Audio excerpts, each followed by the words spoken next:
Nerds International proudly presents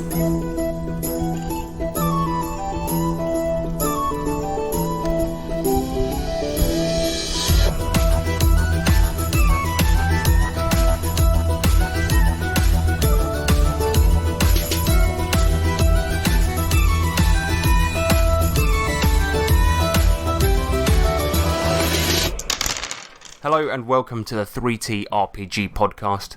I'm Harrison Hunt and with me is Nick Lamley. Howdy, boys and girls. Who put that in? I did. I wanted to see if you would read it. Of course I would. Howdy, boys and girls. This is a podcast all about tabletop RPGs. And I'm thinking it's time for a rebrand. Oh, not again. Another one. Well, what I was thinking is, because we've been in a podcast for ages, we've seen some decent growth, but why don't we say that we're something else, like a audio sonic experience? That's true. So we've elevated. We've elevated. Past podcastery. We could tell people that this isn't actually a podcast, it's just a really avant-garde, obscure song that happens to sound exactly like a podcast. Because we got all the frequencies right. But if you weren't actually in tune with these frequencies, all you'd hear is... Yeah, exactly. So some of them do turn out like that, but we have to bin them. We have to. We're actually up to our 1000th episode, but we had to cut a load. Yeah. I don't want 1000th. It's difficult being an experimental musician. This is stupid. Right, today's show we've got feedback, we got what you've been saying where we talk about what we've been playing, we got main subject which is going to be Cypher System by Monty Cook. Yeah. Not Monty Don. Not Monty Don and not Monty Hall. Yeah. And then we got What Dat, followed by Jim Bim Salabim, Yes. followed by Electro Letters. And if those titles of segments sound weird, they will become clear later on. Yeah. This is weird. Should we do some feedbacks? Yeah, Should we feed let's back? that back right now. The feedback side. The feedback side. Yes, bitch. The feedback side. It's the feedback section. Yeah, we take your comments and read them out. Yeah, feedback, bitch.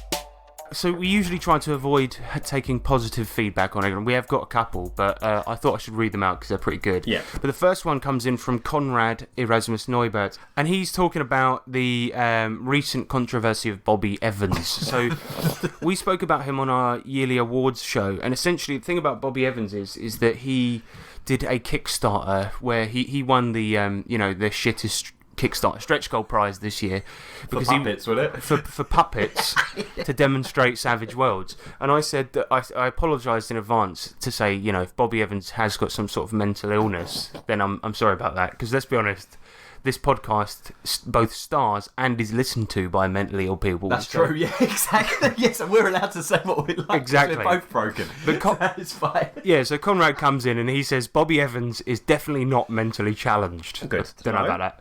But while I also think his vids are not quite on point for most viewers, meaning they're a bit too long, he did make an honest effort with his Kickstarter. And that's Not true. disputing that.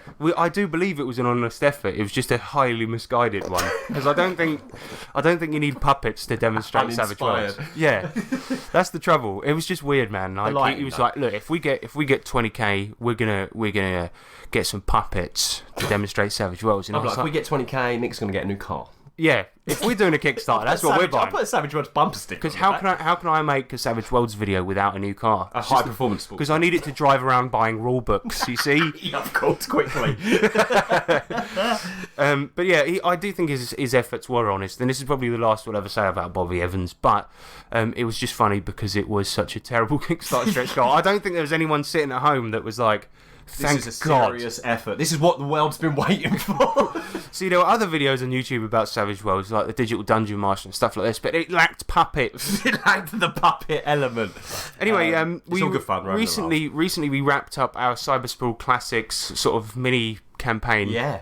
Actual play that we did, and we had a lot of praise for that. There's a guy who comes in on Reddit whose name is Simply Sharky. Nice. He says, "Love the shows. Sad to hear it's coming to an end. Thrilled that I get another episode here. Cheers, guys." There's another one that comes in, and his name is Comic Book POW, and I think it is Comic Book Pal. Comic Book Pow! But I thought of it as Comic Book Prisoner of War. So yeah, just did it in the hole with nothing but shit graphic. You stand accused of reading Batman. The rubbish one. Listen, I ain't saying nothing. Torture me all you like. We will. He says, agreed with Sharky, sad to hear that it's ending. Are you guys considering another setting or system for some future actual plays?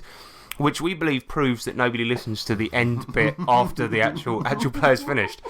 Because, yes, we are. I've been telling you for ages what's going on. We're using DCC and the new DCC annual to do Cops. Wizard Cops, Yes, and it's going to be like a 70s buddy cop drama. Set in a fantasy world. It's in a fantasy world, yeah. It's going to be great. Gravy Gecko.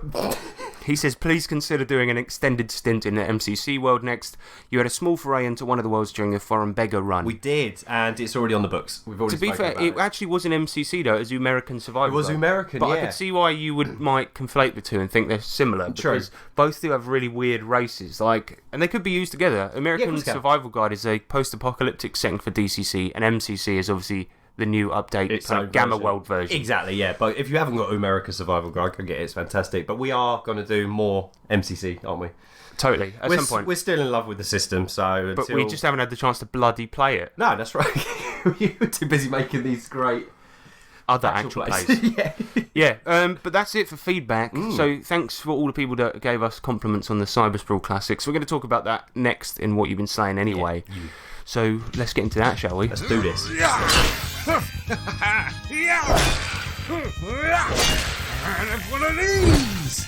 Oi! Yeah? What you slaying? We've been playing D&D. Sorry. Yeah, all right? No, not sorry. Not anymore. Sorry, not sorry. I love it. But so the way we're doing this is the players, not the players, the characters have come into possession of a disused monster zoo and have a year to repopulate it. Yep. If they do a good enough job, they get to keep it. And we've been using Acquisitions Incorporated, which is kind of a guide for running a business in D&D. Exactly. And recently there's been 3 episodes, so we'll try and keep the What You've Been Slaying segment down. Condensed. Except it's going to be difficult. Yeah, we'll try. But one of the ones I wanted to talk about was recently we had a courtroom drama. Oh, mate. I've heard a lot of people say that D&D 5e can only be used for dungeon crawling, and that's a damn lie. Bullshit, mate, yeah. Yeah, so we did a courtroom drama. Essentially, one of the characters is a cowboy builder. So he's a scamming builder type. And during one of our downtime sessions, he offered to fix up this guy's mansion for 10,000 gold pieces. And he basically, instead of focusing on how well he did the job, he hired a couple of drunks from down the pub to be his buildingmen, and then he made a contract, really watertight contract, as far as he knew. As far as he was concerned, yeah. Yeah, because the thing is, he's one of the backgrounds from Acquisitions Incorporated where he can roll advantage on rolls to deceive people when making forgeries. So he makes forged contracts.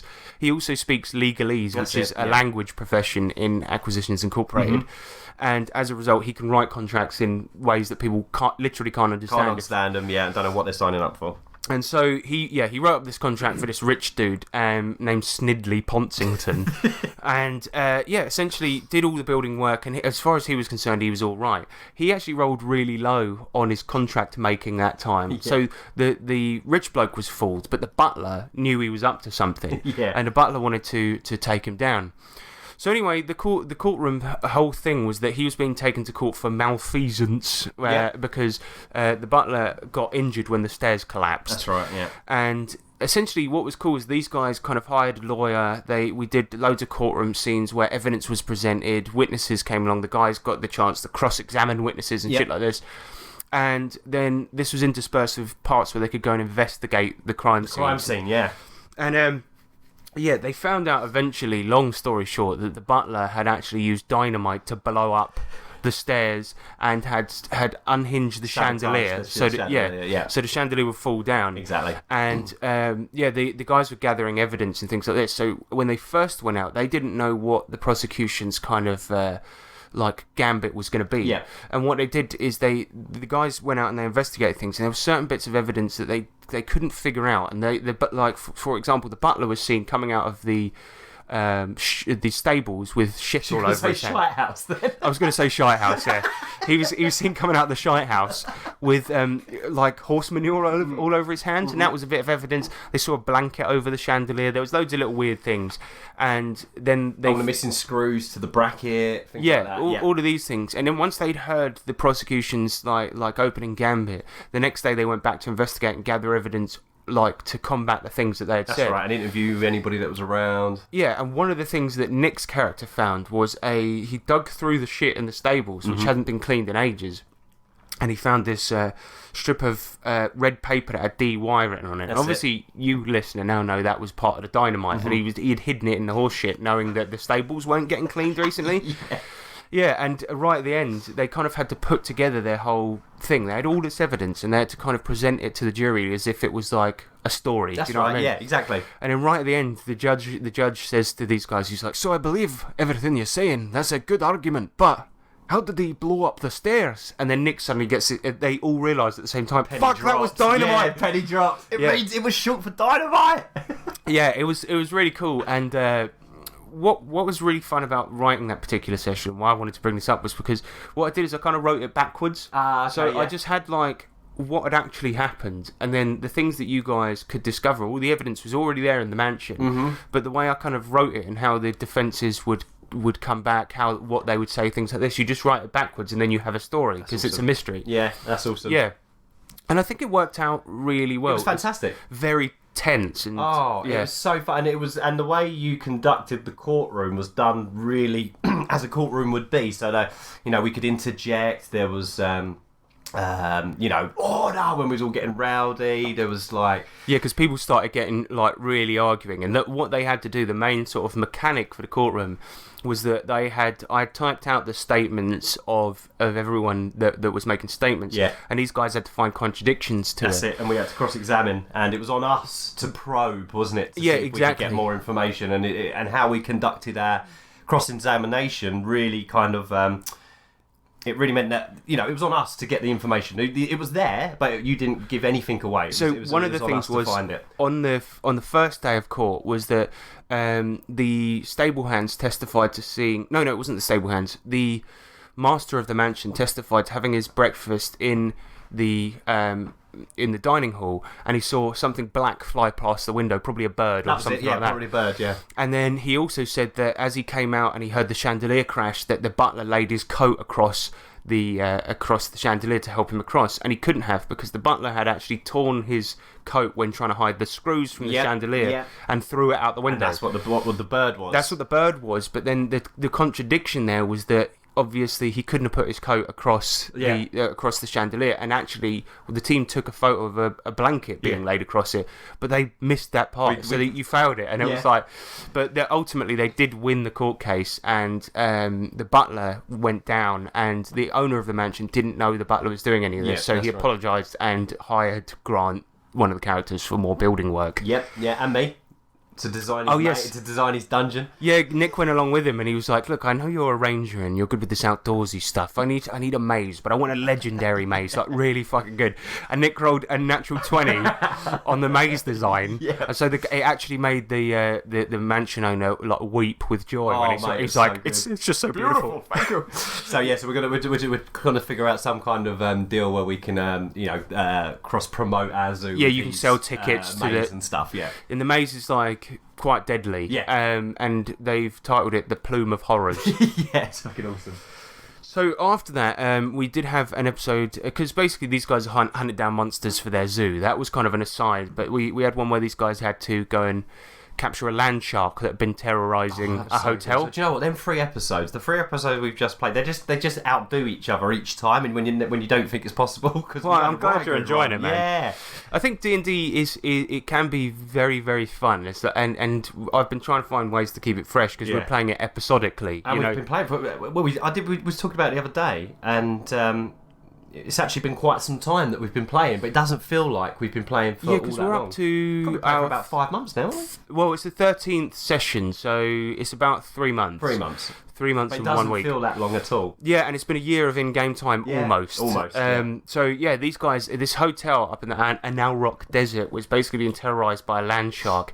It turns out that it was actually one of the employees who wasn't getting paid enough. He had this ring, so he didn't have to breathe, and he would hide under the sand where people were sunbathing, and he would attack people with a knife, blame it on a shark, and then he would go and, in air quotes, get rid of the shark. Once a year. And so, he was, and then his employer would give him a bonus, then he could afford a Valentine's Day present for his missus, and bingo. Everybody's happy. So this year, though, he said he wants it done. He wants the land shark rid of once and for all. So he sends, along with that guy, whose name was Yusuf. They sent the team along with him to go and get rid of the land shark. And they're on these little skiffs going out to the desert. And suddenly Yusuf's like, none of this is real. It's me with knife under the sand. Now we're going to stay out in desert for a few days, watch it all blow over, come back, collect the big money. Done. Yeah. And then while they were there, they got attacked by these scavengers who were like who were going through old desert wreckage and things like this. Yeah. And then it turns out the land shark was real. Was real, yeah, and deadly. Yeah, it just happened to not be attacking the hotel, but they do exist in the desert. Yeah. These guys basically failed a battle with it, and Yusuf buggered off the instant the battle started. Yeah. But the funniest thing was that immediately after the battle had ended, they see Yusuf, who'd fled before, sailing past them on a skiff, and he's like, "See you later, fuckers." And Grant, one of the characters, his immediate reaction was like, "I'm jumping on his skiff, cutting his fucking head off." Yeah. Does it, and then the guys are like, "So how do we get home, guys?" It was just. I was like, "Oh yeah," and that was literally the end of the episode. Yeah, you're just stuck in the desert. Fucked. So we did another one after that, where essentially these guys were lost in the desert and found these old ruins. This duck man, like a hologram of a duck man, was talking to them in the desert, saying, "Save us, and we'll tell you how to get home." Mm-hmm. And they found these old dwarven ruins carved into a volcano, and basically conquered this dungeon. And in doing so, with expert skill. It was amazing. It was really good. The final fight of which is basically these lizard men who had appropriated this old dwarven ruin, and they've been enslaving other races in there, like duck men, like orcs, and the duck men were trying to project themselves into the desert looking for people to help them. Yeah. And the final battle was he had this giant hyena monster, this lizard guy had this giant hyena monster on a chain, and they fought them both at the top of the volcano. Having killed them, they basically knocked him down the fucking volcano, which was awesome. And having killed them, they freed this 20,000-year-old dwarven mummy who talks in a surfer dude bro way. Whoa, bro! He's like, "Oh, how long's it been, bro? This used to all be lakes. This is like totally not cool. Not cool, man." And he got on the top of the tombstone and surfed down the mountain. Yep, and now he's free. Yeah, because we was like, we're trying to put him in it, then he's like, "No, he's too much of a free spirit. We can't put him in the zoo." Unfortunately, the mummy can't go in the zoo, but they have used him for advertising. Yeah. So we put an advert for our zoo on the bottom side of his surfboard. And we got him to go up and down the coast. Yeah, because these guys are on the Sword Coast, so it's basically that he's just surfing up and down the coast promoting the zoo. Check out the zoo, dudes. The cool thing is, they actually have like a little thing in Acquisitions Incorporated it's called marketeering. Yeah. And so they sort of did their roles, and it worked out pretty well. Mm-hmm. And he's become good friends with the Sea Hag because they both love the sea, surfing and stuff like this. We're trying to drum up a deal with the local storeman. Yeah, and that was pretty cool actually, because these guys have amassed a lot of wealth over the year, and recently we went into remodelling the zoo, fortifying the village. Yeah, because they're now, one of them's the mayor of the town, so they've been fortifying the village. And what I thought was quite genius is they've built a wall around the city. That was like an obvious thing they had to do. They've nicened up the zoo, and they've built a new hatchery so they can hatch low-level monsters. Yep. And they're going to put them in a little adventure zone for kids to go and fight little monsters. Little kids, yeah. But because they wanted more skilled people in the town, somebody came up with a genius idea, I think it was you, of creating a tax break for wizards that decide... Oh, not the tax break. No, I first said we need more wizards in the town because A, they can help the town, and B, they're quite powerful. I think someone come up with an idea of how we can draw them into the town by giving them a tax break. So yeah, James was like, "I want it to be secret though." Yeah, so because they wanted it to be secret, obviously Grant, the contract guy, he wrote it all up in legalese. Yeah. So no one knows. No one knows except the wizards who are smart enough to understand that type of stuff and keep their mouth shut. Yeah, and so those are the building works that they've done. But now that mummy guy, whose name is Chadak, but he likes to be called Chad, he basically said that. When he was in school, he remembers there was this demon that said that she was going to go into hibernation and return in 20,000 years and try and destroy the world. And so one of their old characters came back. He's an angel now, and he came back and said he's been given a one-time use of a time travel spell because it's a dire situation. Yeah. And but he came down. They thought they heard an angel chorus, but because Keith Wegman's voice is so piercing, he's just like... as he was coming down. Yeah, and so they had to go 20,000 years into the past to the time when Chadak was still in school. But wait, plot twist. Go. The past was ETU. Yeah, so it's actually our 1985. Yes. And they went back Right, to... that really scratched Bry's head. He was like, but wait, but we've gone back and it's like normal time. Like, But there's weird, cars, I don't get it. It's like, weird, isn't it? It's like, yeah, that's really weird. Yeah. So they went back to East Texas University where they had to figure out who the demon was and abolish it. But the thing is, they couldn't make too many waves other than that because they didn't want to upset the course of history. Exactly. That's why angels don't let you use time travel. Yep. So we did an 80s spin-off episode. Of course we did. And our character, it was a fantastic little touch. Our character sheets came out on cassette tapes, which were brilliant. Yeah, I can't take the credit for that. That was actually Carl Keesler that came up with that idea originally, but I nicked it. Yeah, no, fair play. So you had cassette tapes. They had music on them, and then you had on the paper the little J card. It's called. They had the guy's stats, and we played using Savage Worlds because East Texas University is a Savage Worlds setting. Yeah, it was pretty cool. We had a couple of classes trying to hold down education whilst trying to save the world. That was future world. That was pretty funny because, like, right away I said, right, classes are coming up. Obviously, you've got stuff to do. What do you guys want to do? And everyone was like, we're going to skip class. We're going to bunk, yeah. And they all just went round the back of the school and smoked a doobie together. Except for Stanley, who went to class. He went to his Japanese history class. Yeah. And he was sitting there. Yeah, so in ETU, one of the really cool things it does is that every time you level up, you get to roll for your exams that semester. And those exams then give you, like, bonuses. But because we're playing a one-shot, I decided to make it, those bonuses apply to just the classes you've done. Yeah. So Stanley, he got a favour with a faculty member, and he also got noticed by someone else. And it happened to be this woman called Narissa, who was like a bully from a sorority called Gamma Beta. Gamma Beta, yeah. And so these guys essentially, long story short, they found out that that Gamma Beta were housing the demon beneath their sorority dorms. Yep. And essentially they were feeding new recruits. You know how they really terrorise new recruits to like sororities and frat. Oh, hazing, innit? Yeah. Yeah, like hazing. So the new recruits were responsible for feeding the demon Hazing, and keeping it alive. And so obviously loads of disappearances had happened recently. Yep. They went to the library, found out that loads of occult books had been taken out recently. When we was getting into the occult section that had been banned, and the security guard just standing there. He was so they were trying to convince the security guard to let them in. Stanley, who was because they all got changed into like teen versions of themselves. So Stanley, who's a samurai in the D&D game, he was like a weeaboo, like a Japanese wannabe. Yeah. And he was. I said, if you spend a penny to change the plot, you can have a hentai video. And he goes up to the security guard and he's like, I got that Oratsuki Doji you asked for. And then is that what that was? I didn't know it was hentai. Yeah. And so suddenly the security guard's tack changes and he's like, you got that shit? You got that shit? Yeah, it's so funny, man. He's like, I didn't get in there, man. He's like, get in there, you got 1 minute. It was incredibly good fun, and it was a complete change of direction that none of us saw coming, to be honest with you. Yeah, so did you enjoy ETU then? I did. Yeah. I did. I really liked it. And do you know what? It was the whole... I only know, even though we only got a snippet of it, and obviously we had quite a direct thing to do as soon as we got there, I can imagine playing ETU when you just get wrapped up in the kind of school politics side. It's really fun. That's the fun of it, because you kind of balance social life, school, and adventuring at the same time. And that's also almost what we're doing in our D&D world. So that's why it was a good fit, I guess, because we have our downtime, we call it, which is when we're basically doing up the town. It almost turns into like a game of Monopoly. And then when we got uptime is when we're out adventuring. So it's cool. That nobody else calls it uptime, but we do. I know, yes, yeah, that's But yeah, so I thought it fit fairly well, and the final battle was pretty cool because the beast was actually, people will know it's Lolth from D&D, who's a big spider centaur type woman. Yeah.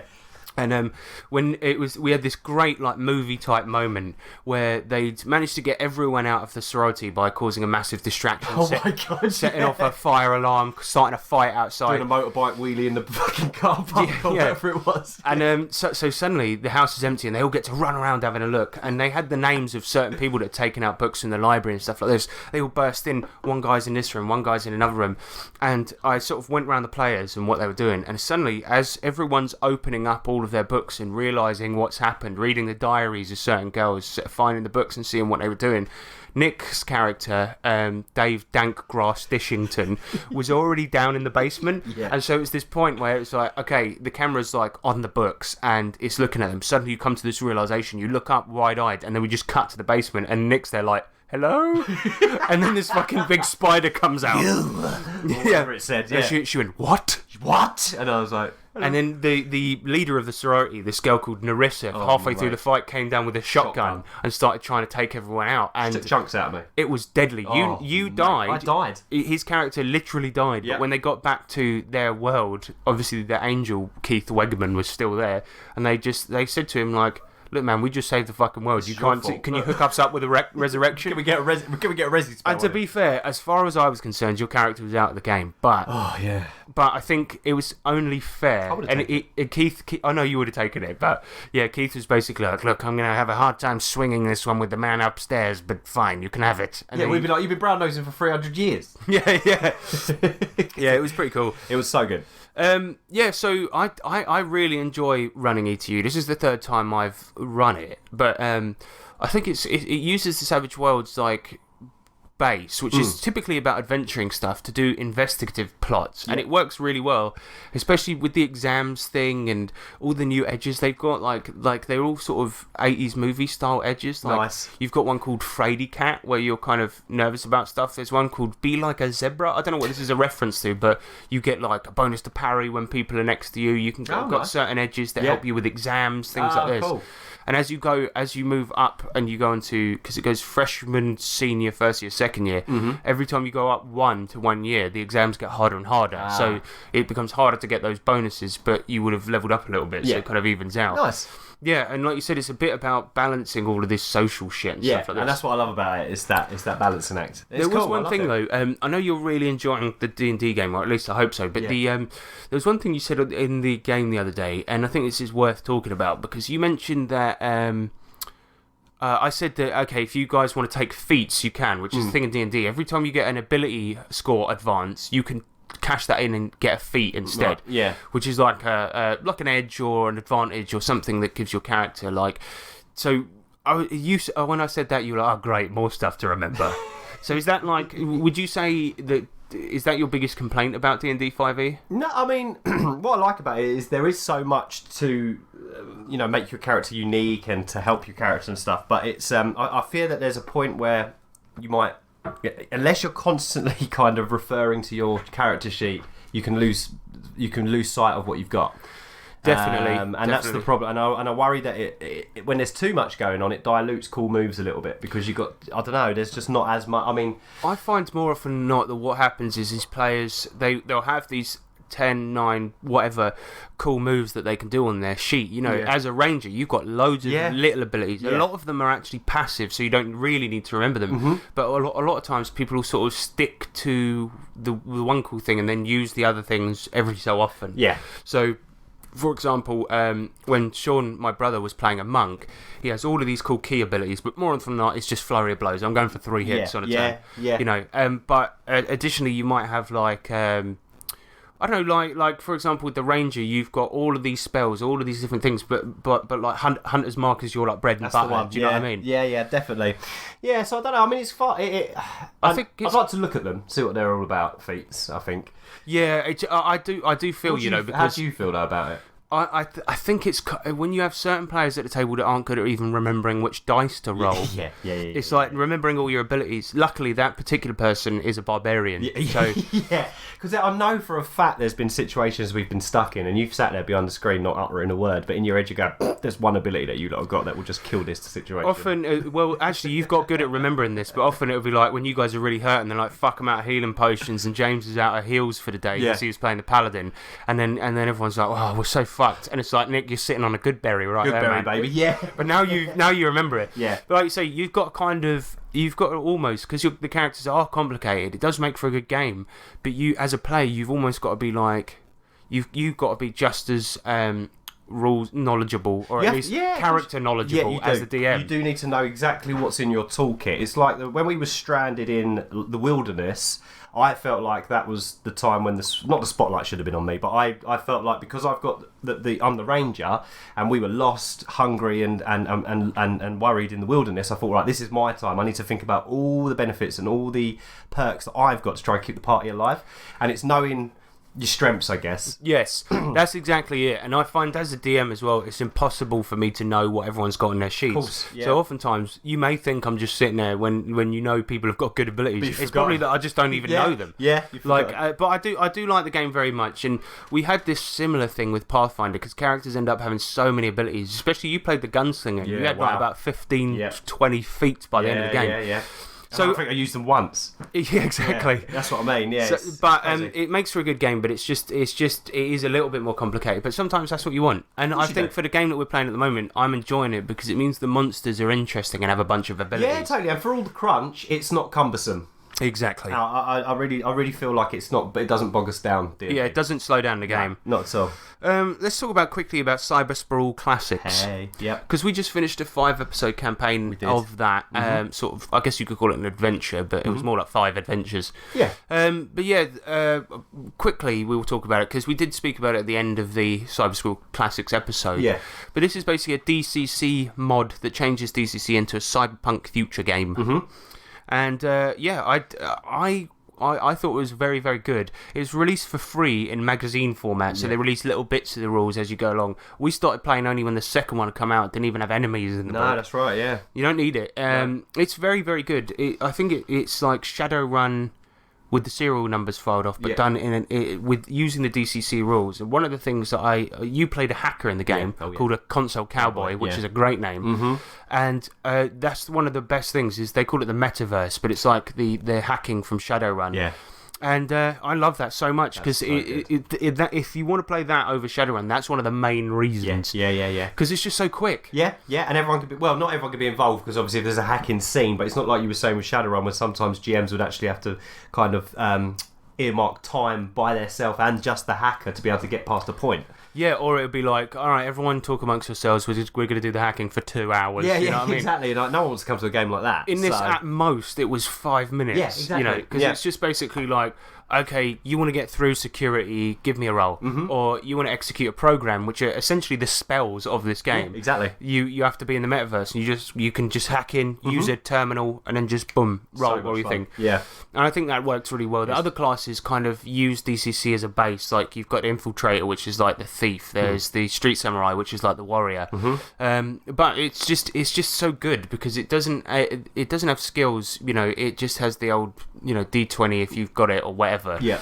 And and it's a very simplified OSR way of doing cyberpunk, and it works so well. It really does, yeah. And the reason I would probably there's probably other cyberpunk OSR games out there, but I'd recommend this one because it's free. No, absolutely. Free as fuck. Free as fuck, mate, and it's cracking. We've tried it. We've given it a good go, and held up. It was really good. Really good. Yeah. Really good. So yeah, check that out. Definitely. By Brent Alt. Brent Alt. Yeah.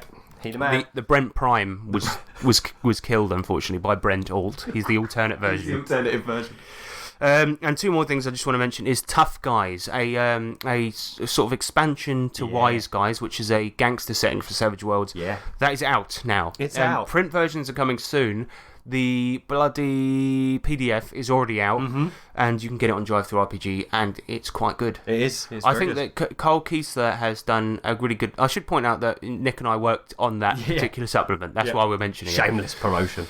But Carl Kiesler worked on the layout, as did Mornay Scarp, and as a result, it's a very, very nice-looking little book, and it's like 70-something pages that if you want to play a London gangster game. It's all there for you, mate. And you've played it as well. I ran you through the demo adventure in there that I wrote, and it's a bloody fun adventure. Madness. Yeah, it was really good. I'm going to be rerunning that at SavageCon on the 18th of April, which is a con run by us lot. Us, yeah, that's right. So Red Hill, the Toby Carvery, 18th of April in England, and you can come to that. Only £5 entry for a whole day of gaming, and entry into a raffle where we've got some fucking cool prizes. Good shit away. It's our 3rd year. It's been a sellout every year. So what's worrying me is the amount of people that I don't know and have never met that are signing up this year. Oh shit! Real people. I literally sent the kind of sign up website to the group last night. It was like, you guys should sign up quickly, by the way, because He must have done. Yeah, James, our webmaster, is in charge of that. The dev.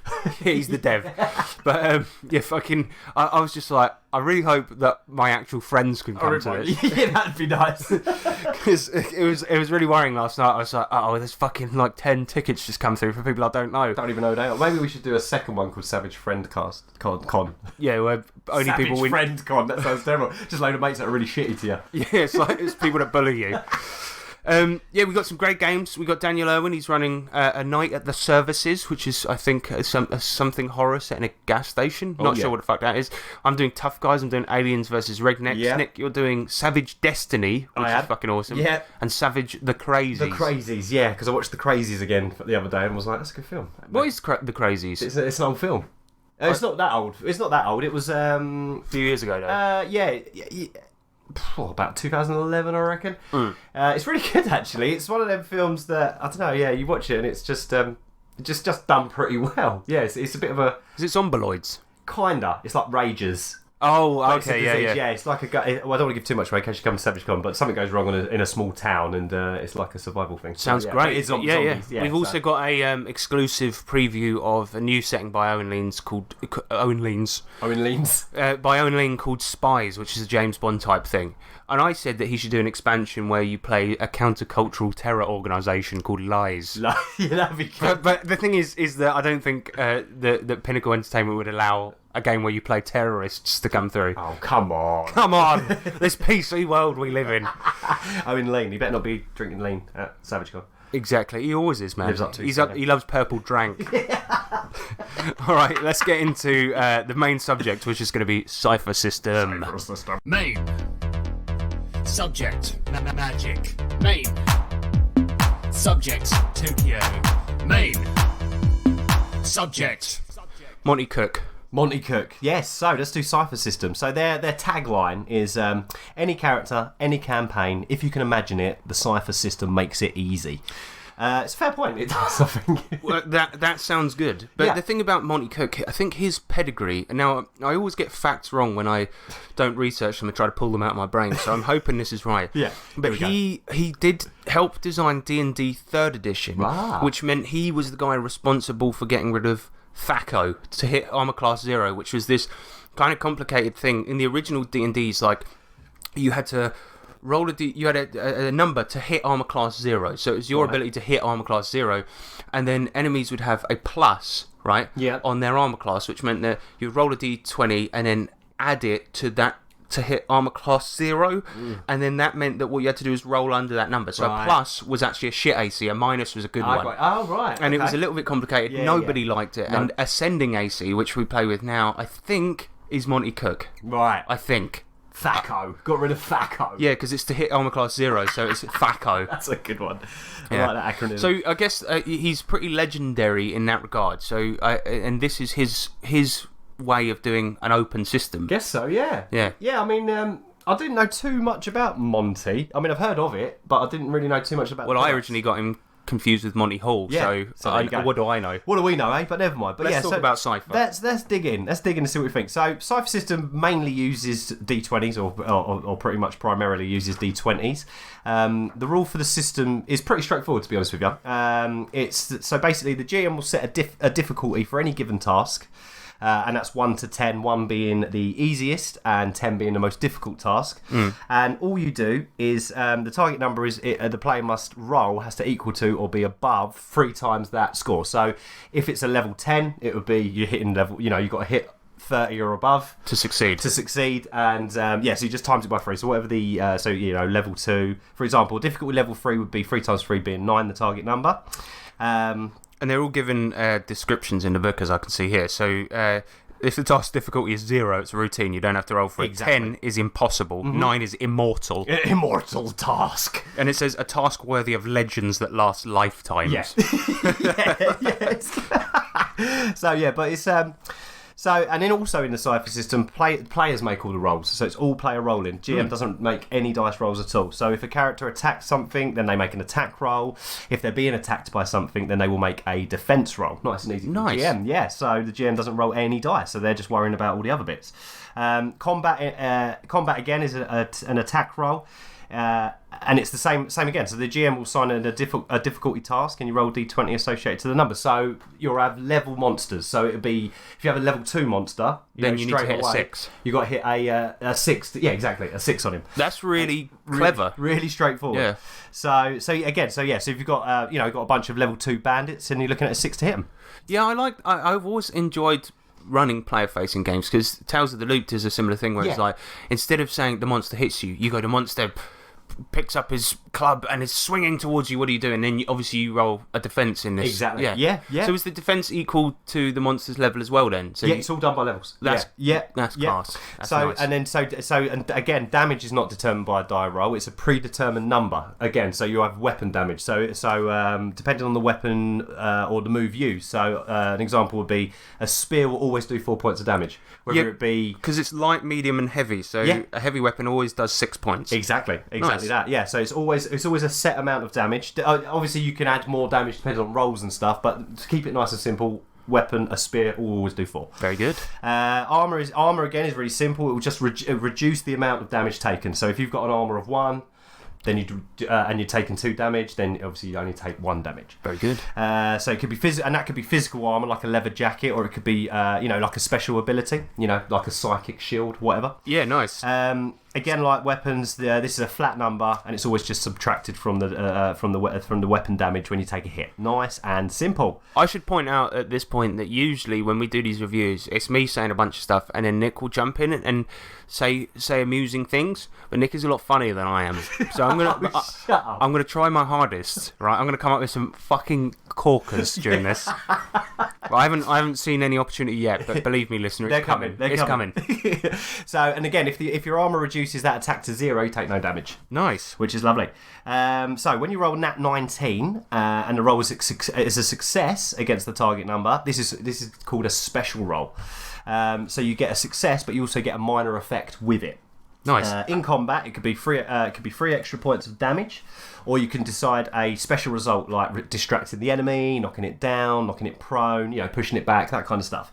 When not in combat, it could mean that you succeed in a task with grace. So rather than do it, you do it well. Nice. So if you're jumping over a chasm, you get a 19, you're flipping over. You're flipping and you landed on your feet.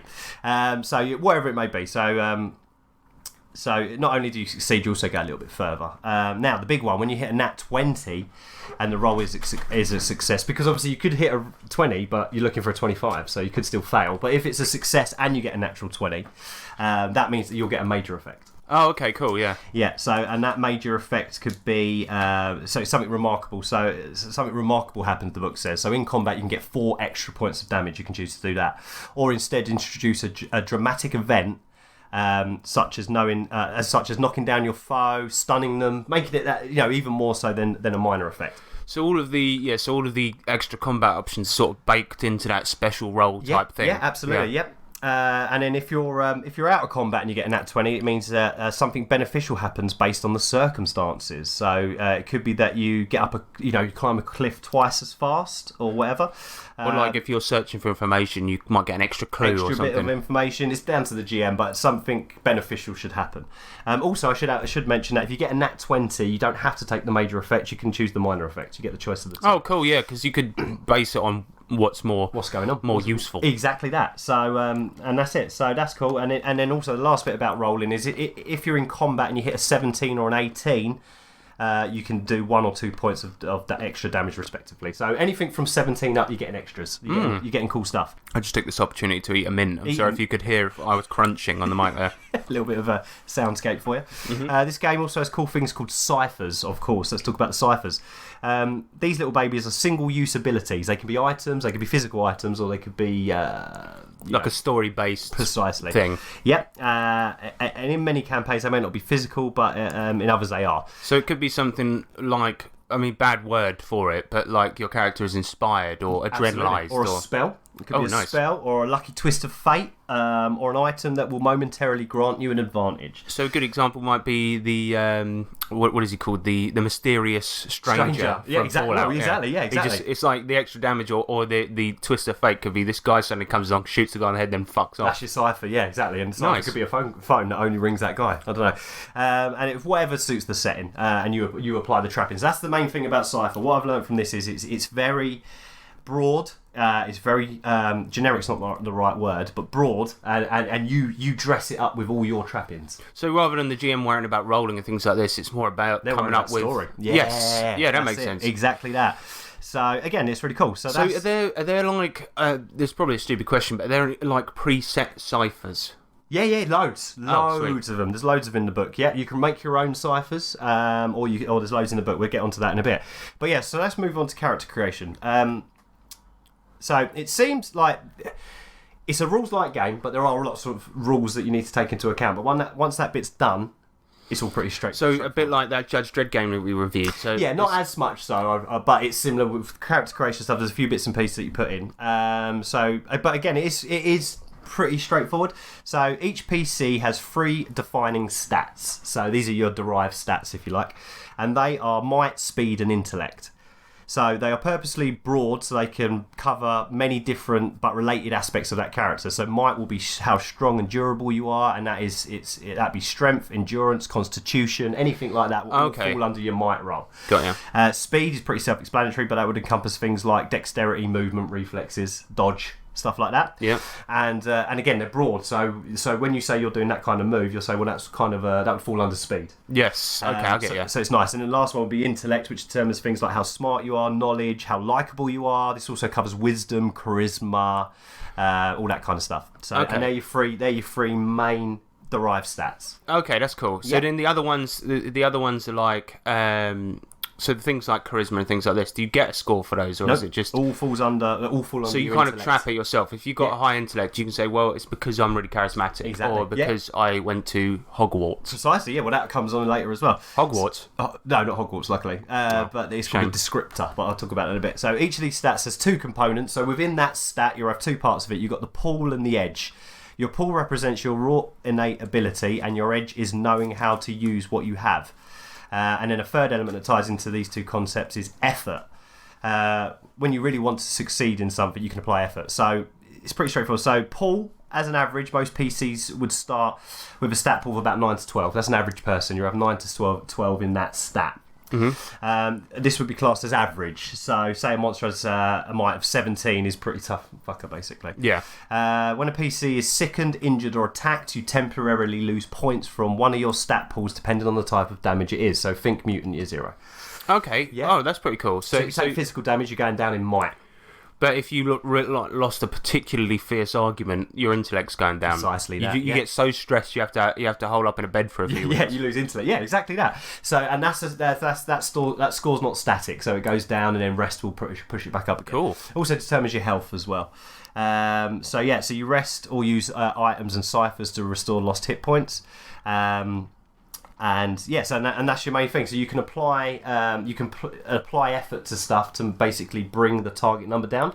So effort, is that like a spendable resource? Yeah, exactly. Okay, cool. Yeah, but it's I believe it's determined by your character. So you have I think you have like an effort level and an edge level, and that's determined. Nice. And it will give you discounts to tasks. That's cool. Yeah, so it's pretty cool. So then you have edge. Okay, so what, the guitarist from U2? Yeah, he comes along and he helps you out. I forgot. Seems like a strange choice. The Edge. Oh, good point. Yeah. That was the. So Edge the wrestler. Edge, he was good. I like Edge. So your pull is a basic measure of your derived stats, but your edge is also important. When something requires you to spend points from a stat pool, your stat pool, your edge stat reduces the cost. So it also reduces the cost to apply effort to a roll. Remember, if you reduce the target number to 0, you can do it for free. So that's the whole thing. So what you want to do is whenever you've got a task, depending on what you've got and what bonuses you've got, if you can reduce that down to, ideally you're trying to reduce it to 0 because you get to take 20 on it. So you can like take edge and effort, and then let's say for example it's a task that's a 6, right? Mm-hmm. You could just reduce it right down to 0 and be like, well, now you succeed. If you manage to get it down to 0. Or you could just reduce like an impossible task to something doable. And that's how you can get level, and that's how you get to level 30 rolls. because you've got to start then factoring in all your bonuses to bring that down, because obviously you can't hit a 30 on a 20 on a net. So you kind of have to. It's like a resource management thing. You have to like think about using it for the big things. Yes, absolutely. So say for instance, a Mind Blast ability costs you 1 intellect to do it. Subtract your edge from that, and if it takes 1 off of it, boom, you get 3 Mind Blasts. By applying your edge, even though it costs you 1, because you've got that edge that reduces that 1 to 0 by 1 point, you're doing your Mind Blast for free. So what's the difference between edge and effort then? Edge is a set discount, and you get that from your character creation. Right, okay. And then you can apply additional effort to that from a pool to bring it down further. Understood, yeah. Okay, that's cool. Yeah, and that one, so if you roll a natural 1, it's the same as most RPGs. The GM decides what bad shit happens, so they have to introduce complication.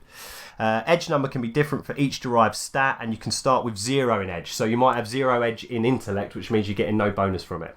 I see, yeah. So this is kind of like your pluses and minuses based on your stats. Exactly. Okay, cool. Exactly so I didn't realise you had different edge for different things. Yeah. So you might have like a negative or a 0. I think 0 is the lowest. I don't think you go negative. Okay. But you'll have 0, so you get no discount. Yeah, okay, cool. So, you might not be super tough, but you might be really good at being like a master manipulator, because you've got that edge stat that always brings that down. So whenever you're doing anything kind of sneaky, because that's your kind of character, you're going to excel in that. Great. Again, but then you might not be so tough, so when you're doing fighting rolls, you're not getting that edge bonus to bring it down. Yeah. So when if a player character really needs to accomplish a task, that's when you can apply effort. So if you really, really, really want to complete the task, you can add effort as well to get a better bonus. And you could I might be jumping the gun here, but how do you recharge effort? Sleep. So that means that kind of you want to try to use it like in wisely. Absolutely. Effort is a finite amount, so you want to be using that especially. You won't be applying effort to everything, let's put it that way. Yeah. I would imagine, again, this is, we haven't tried it out yet, so we're not sure. So you could, even if you're shit at lot picking and you've got 0 edge in whatever the stat is that you need for that, you could just go, but I really need this to pop off. I'm whacking all my effort into this exactly, one. Yeah. As far as I'm aware, that's how it works, yeah. So for beginning characters, it requires spending 3 points to apply the effort. So basically, if you want to apply 1 level of effort, you've got to spend 3 points of that stat. So say like you said, say it's intellect to lockpick, you would need to drop 3 intellect points just to be able to apply 1 effort. After the first level of effort, when you spend 3, it's then discounted to 2 after that. So if you wanted to do 2 levels of effort, it costs you 5 points. Okay, Simple as that. So if you really need to do something, you've always got that option where you can apply effort to it. Applying effort is optional, as I said, so you don't have to. It just helps, and you obviously have to declare that you want to apply effort before any rolling is done. So you can't obviously do a shit roll and go, "Oh no, I want to apply effort." Doesn't work. You can apply more effort and reduce the task difficulty level even further, as I said before, by reducing it, and that costs you 2 points after the initial, a spend. So you get a little discount if you want to become a fucking legend. So 3 levels. So if you do 3 levels, that's 3 plus 2 plus 2. So you're looking at 7 points to be able to give 3 levels of effort. Sounds a little bit complicated, but it's not when you actually look at the character sheet. No, I get it. It's pretty. It seems pretty straightforward to me because they have something in Shadowrun that's like that, and luck points in DCC, for example. That's it. Yeah. You can just. It's just a spendable resource. Yeah, precisely. So every PC has a starting effort score, and that determines how much effort they can spend on a task. So like I said, I guess that score would then be enhanced as you get XP and stuff. So as you experience up, here we go. So you get larger effort scores. You can also apply effort to attacks to deliver more damage, which is quite cool. Nice. Yep, so if you really want to hurt someone, you could add effort to your attack. That makes sense. Yeah, because you've got these static things, so it seems if I was worried that the static damage would mean combat goes on for ages, but you could, if you really want to blast the fucker. Yeah, precisely. Yeah, that's it. And also, if you're getting a 20 and you're getting an extra 5 points of damage on top of that, and you've added effort, you could get some pretty deadly skills. I can imagine it'd be a bit like Savage Worlds, where people always spend their bennies at the end of a session. You might get out with this, like people are like, right, I really want to damage this boss. I'm dropping all my effort on him. All of I don't care if it leaves me with 0 and I fall on the ground after. It's worth it. So you can, so your overall power is referred to as in tiers. And then next up, you get onto your in character creation. You have to then pick your descriptor, type, and focus. Nice. So I'm looking at the types here, and it's kind of like it's more of an archetype than a class, right? Yeah, that's right. And like, for example, for warrior, it's got if you're playing fantasy / fairy tale, it can be warrior, fighter, swordsman, knight. But if you're playing superhero, you can be a hero, a brick, a bruiser, or modern horror, or romance, police officer, soldier, watchman. I like this. Got romance. Oh yeah, there's a whole section for romance. Nice. Yeah, there's a whole section for romance. So, but that's it. So that's what I like about it. So there's only 4 archetypes, but any game should conceivably be able to drop into one of them areas. So whatever character, even though it's called warrior and you're thinking fantasy, don't think of it like that. Just think of the actual type of person a warrior is. Yeah, so you pick the archetype and then the descriptor. So you pick your archetype and the 4. So as we said, so your 4 classes or four. What did you say there were? Sorry, not classes. Types. Yeah, exactly. Archetypes are warriors, adepts, explorers, and speakers. They're the 4. Remember, you have to treat these types as broad categories that any type of character would logically be able to fit into, and the rest of the bits helps fine tune that. So then your descriptor. So your descriptor defines your character completely. So it's the difference between, say, a charming explorer and a vicious explorer. Yeah, See what I mean? So even though the explorer is still the same archetype, the descriptor then changes it completely, character type and things like that. That's awesome. So check the descriptors out. There's loads in there, and they will give you they give you your flavour for your character once you've picked your archetype. So you've got things like appealing, beneficent, brash, clumsy, clever, chaotic. Exactly. So like with chaotic, it says you get +4 to your speed pool. You're trained in intellect defense actions. Once after each 10-hour recovery roll, if you don't like the first result, you can re-roll a die roll of your choice. Mm-hmm. If you do, regardless of the outcome, the GM presents you with a GM intrusion. I'm sure we'll get to that later. Touch on that in a bit. Yeah, that's cool as well. So yeah, and that's that part. And then your last part of your character creation is your focus, and that's basically self-explanatory. It's the things your PC is really good at. So they are like special abilities that make your character unique. They also give you advantages in game that you can pick from things such as rages, shepherds the community, stands like a bastion, works the back alleys, calculates the incalculatable, which I quite like, and cool things like that. So it's edges and hindrances, really. Yeah, that's cool. Yeah, so I like the works the back alleys. Yeah. It's so got a lot of certain perks. Is that part of the romance? Probably. Oh no. Yeah. Works the back door. That's my joke. I got it in there. That's lovely. So that gives your character more flavour, makes it more unique, and gives you perks and stuff like that. And then you've got skills. There's skills like any other RPG. You pick your skills, and they come from obviously your focus will tell you what skills you can have and things like that. We're talking lots of skills. We're talking a small amount. There's a lot of skills. There are tables and generators to help with backgrounds, and so your type will help determine your connections, and you have to the setting as well. So again, that all comes into character creation. You might have connections within the world due to whatever. There are also sections for flavour, so you're able to fine tune your character to any setting really easily. Yeah, I've just seen this. It's got so you could have spell flavour. Mm-hmm. So any fantasy game you play, spells, any game that has magic in it is classed as a fantasy game. It doesn't have to be classic fantasy. Okay. If it's got magic or something inexplicable in it, it will be classed as a fantasy game because it's got that kind of supernatural element, if you like. Well, yeah, because I guess Shadowrun is a fantasy game. Of course it is. That's exactly. That Bright series that nobody liked. Exactly. So yeah, and you have the skills. So there are tables and generators for backgrounds to help determine your connections. Like I said, you can take drawbacks and penalties to gain advantages. Again, much like Savage Worlds. The ability section, so the abilities section has more than 1,000 entries, so plenty to choose from. So if you go to abilities, you'll see in the top corner of the page it'll be like N to L, F or whatever. Yeah, I'm looking through this and now. Bundles, absolutely bundles of abilities. Oh yeah, I see what you mean. So it's like in your abilities, you've got attack skill or a companion is one. So you can have low tier. You've got a basic follower, beast companion, necromancy, a servo. Yep, servo. Yeah, and then there's craft, environment. So they all come under categories. That's right, yep. There's one called Meta that's got fucking thousands. Meta's got loads, yeah. Low tier in the Meta one. Find the Way, Fists of Fury. Yep. So these are more the Meta ones are a bit like traits that are sort of cinematic type things. Yeah. Deadly Aim. Deep resources. Movement, etc. Yeah, it's pretty cool. So, and some abilities cost points. Magic users and spells they would fall under abilities as well. So that's where you get your spells from. Sweet. So, and that's pretty much character creation.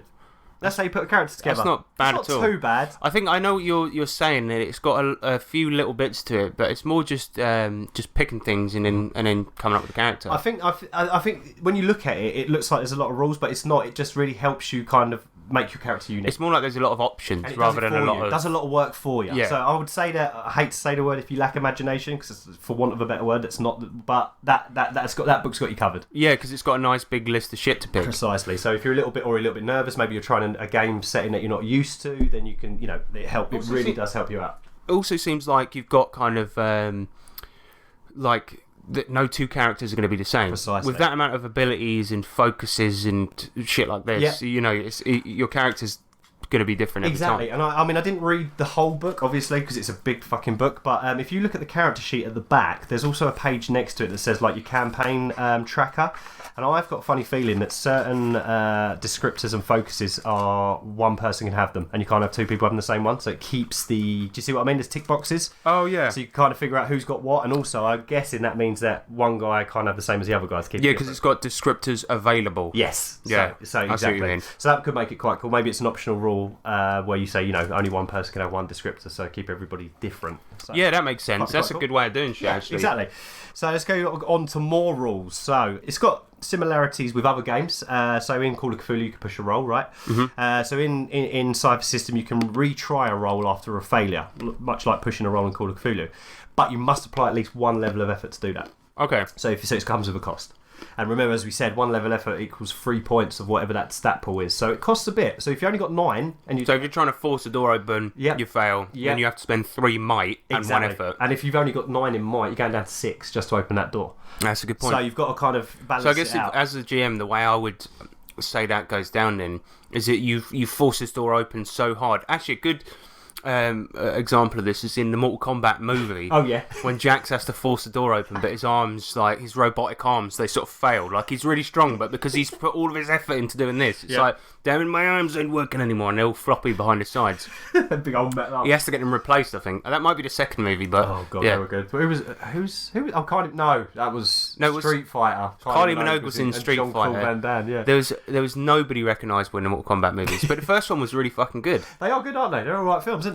Yeah, they're funny, stupid. If I remember rightly, the guy that plays Liu Kang, is it? It was Liu Kang. Liu Kang, sorry. He was awesome. Yeah. He was an actual martial artist, Yeah, I thought so. which is pretty awesome. It was awesome. God, Sorry, that's a side point. No, Mortal Kombat movie is a good film. Yeah, go check them out. More rules. So, so as I said, you can push the roll, got to spend one level of effort to do that, but you can re-roll it. GM can apply point cost to tasks as well, called initial tasks. So, initial costs. So, this is an indication of how a task is particularly taxing. So let's say, you want to climb the mountain, the GM can also turn around and say, just to attempt this, it's a 2-point cost. Just to attempt it. Because it's so hard. Because it's that hard. So you have the difficulty level and then a cost to even attempt it. Even to attempt that, yeah. That makes sense. Yeah. So again, it gives the GM a little bit more. So the GM's not rolling, but he's got quite a lot of little tools available to him to make things more interesting. So and so they can say yes, it's got an initial cost just to show how difficult it is, and they've got to pay up before they even attempt to do it. So it can make any task quite difficult if you want to.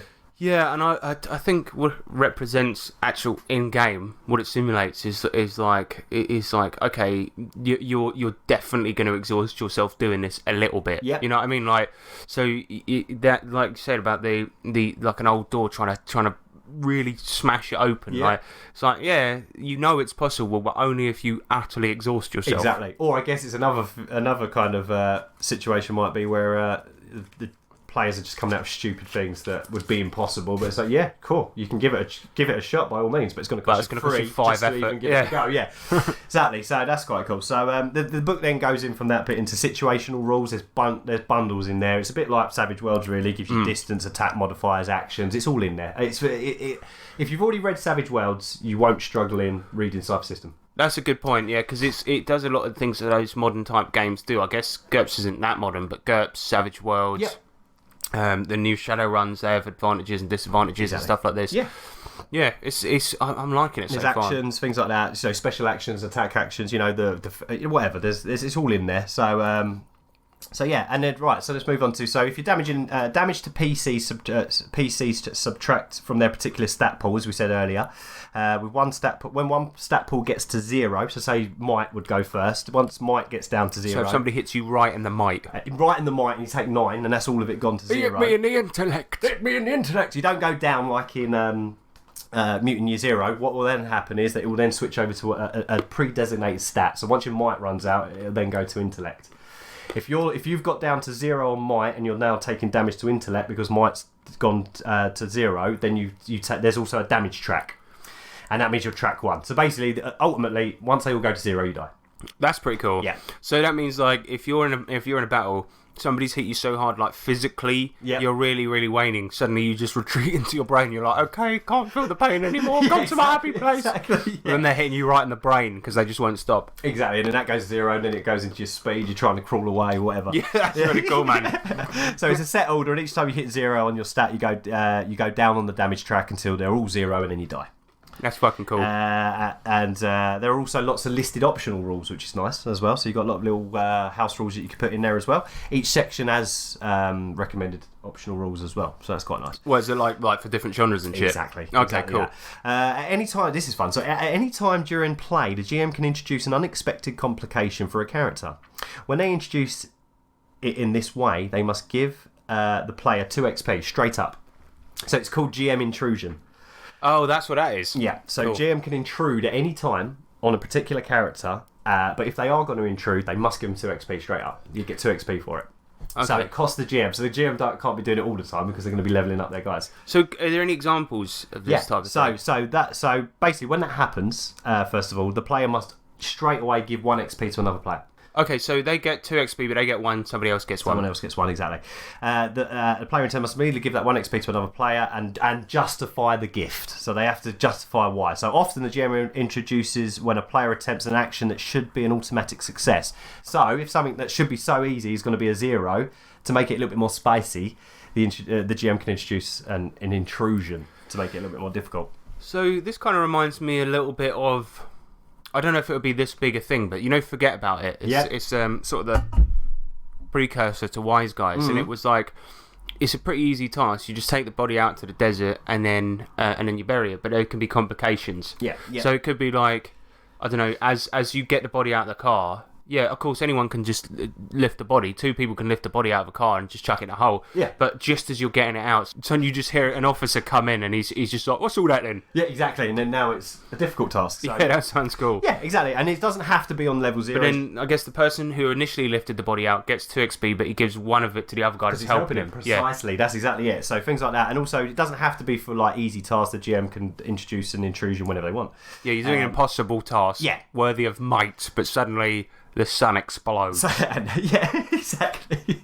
They can intrude whenever they want. The book says that the GM should intrude at least once per session, but no more than once or twice each session per character. So don't go mad. So I guess that kind of little bit of advice is to stop the GM from being a total dick. Yeah, exactly. Yes. There's certain types of GM that will just be like, yeah, every time the players are going off the railroads, they're like, intrusion alert. Yeah. Hang on, but all I was doing was opening a door. Yeah, but the door's made of acid.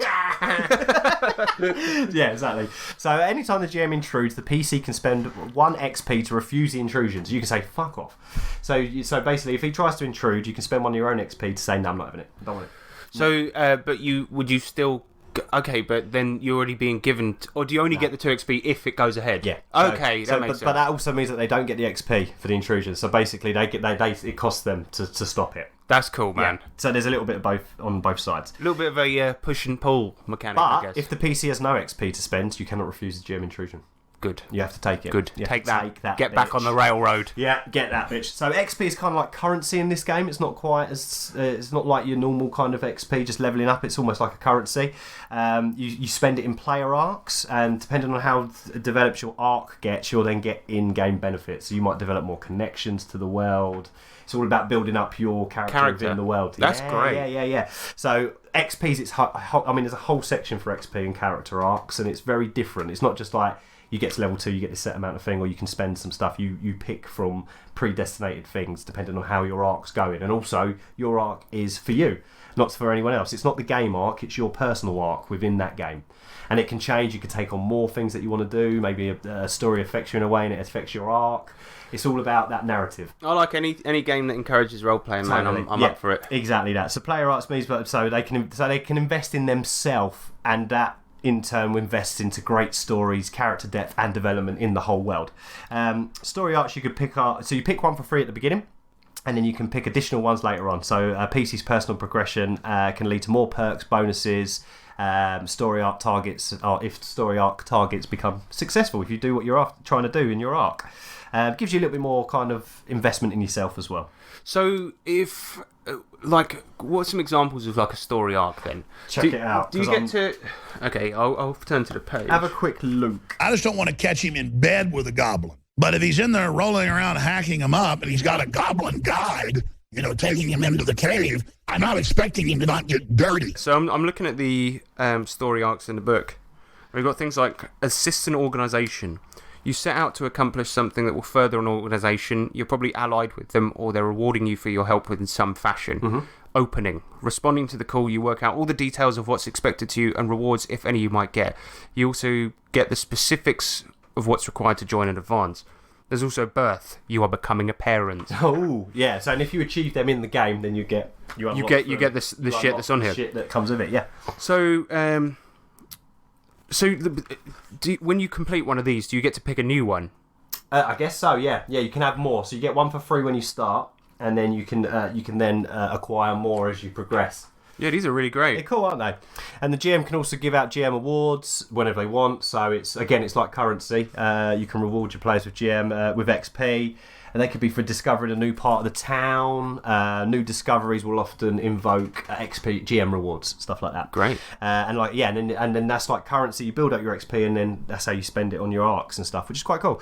The book then after that then leads on to genres, and it is jam-packed. Each genre section is probably about 8 pages long. It's got it looks pretty huge, actually. Yeah, I'm going to the sections. So you've got fantasy, you've got modern, you've got science fiction, horror, romance, superheroes, post-apocalyptic, fairy tale, and historical.